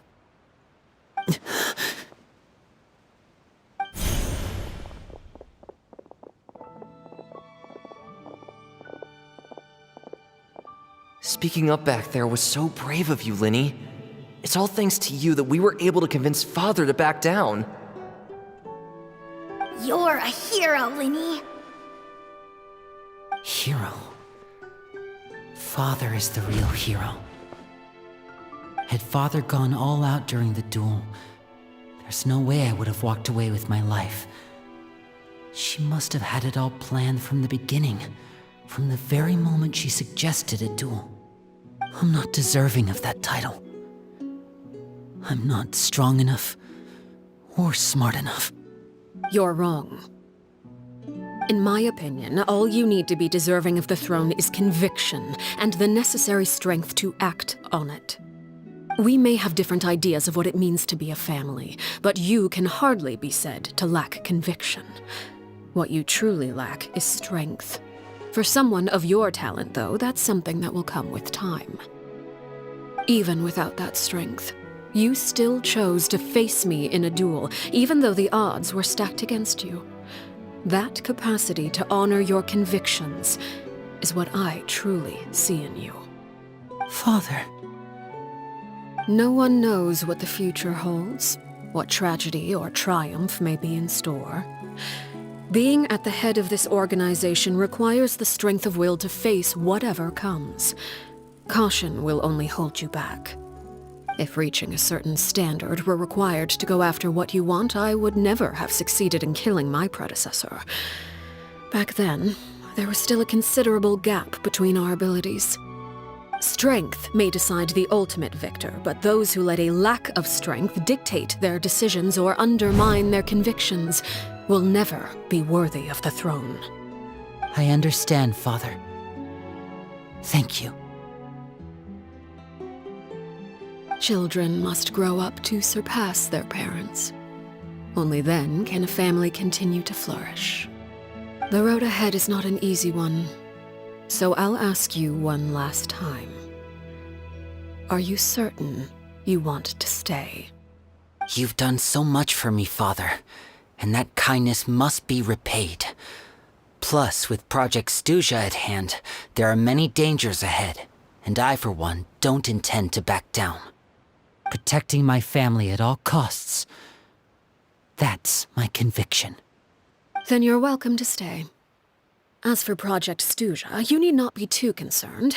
If those cowardly businessmen and heartless dignitaries try to take us down, I'm prepared to teach them a lesson. Having members who longed for the light was our organization's last weakness. With those members no longer among our ranks, the House of the Hearth is like a spider hiding in the shadows. We need only wait for our prey to come to us. At present, our imperative is to use their plan to our advantage. In doing so, a crimson moon shall rise amid the frigid blizzards of winter. No demonstration of loyalty shall go unrewarded, and no sacrifice shall be in vain. As for the two of you, whether we meet again as friend or foe, I'll remember the camaraderie we shared in this moment. No matter how arduous the journey ahead, I hope we both reach our desired destination.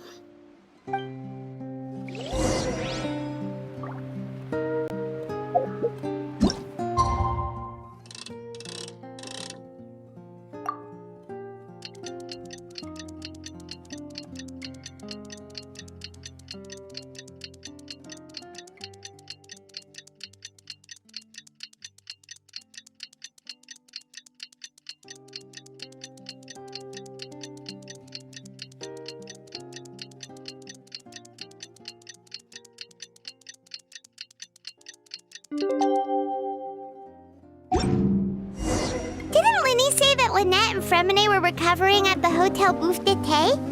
Oh, Paimon wonders how they're doing. Maybe we should go check on them.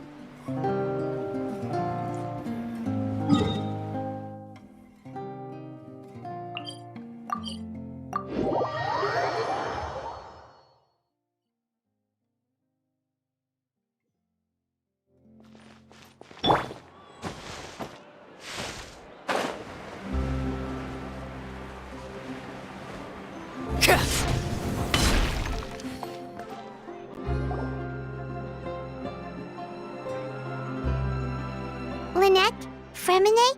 How are you feeling? Much better.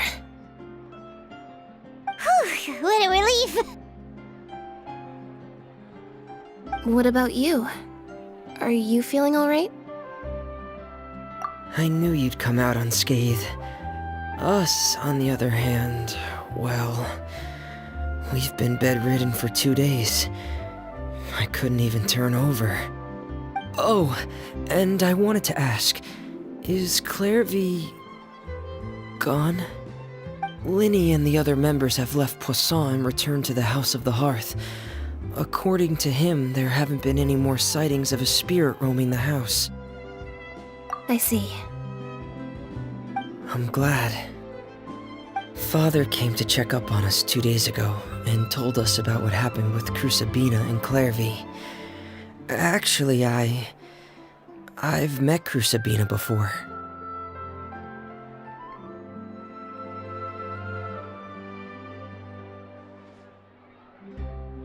Wait, what?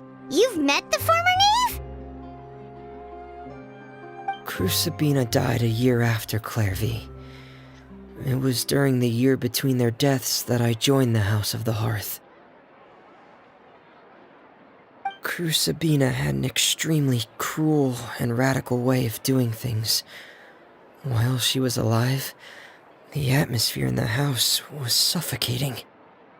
When I joined, though, the experiment she valued so much had already come to an end, and all the people involved, dead and injured alike, were gone. Crucibina never talked about the past with us newcomers.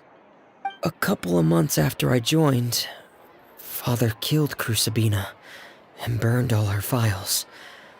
With that, the names of all the people subjected to her experiments, Clairvy included, were lost to the flames, along with the painful memories they represented. Father took in Lenny and me a couple months after that, but she never mentioned anything about Crucibina or Clairvy. It really seems like something she was planning to keep to herself. The last time you talked to her, did she mention why she kept it a secret for so long? She said she didn't want us to be affected by the darkness of the past. She was worried we'd develop a false sense of gratitude towards her if we knew about it. The foundation of a family should be free of any corrupting influence. Whatever happened in the past, it has nothing to do with who we are now. And that's what Father told us in the end. But I still thanked her for everything. It was only after hearing about what Crucibina did that I finally realized how insignificant our lives could have been. The members of the house meant nothing to her. To say that she valued them in any way, even just as a tool, would probably be giving her too much credit. If Father hadn't taken over the House of the Hearth, I probably would have already...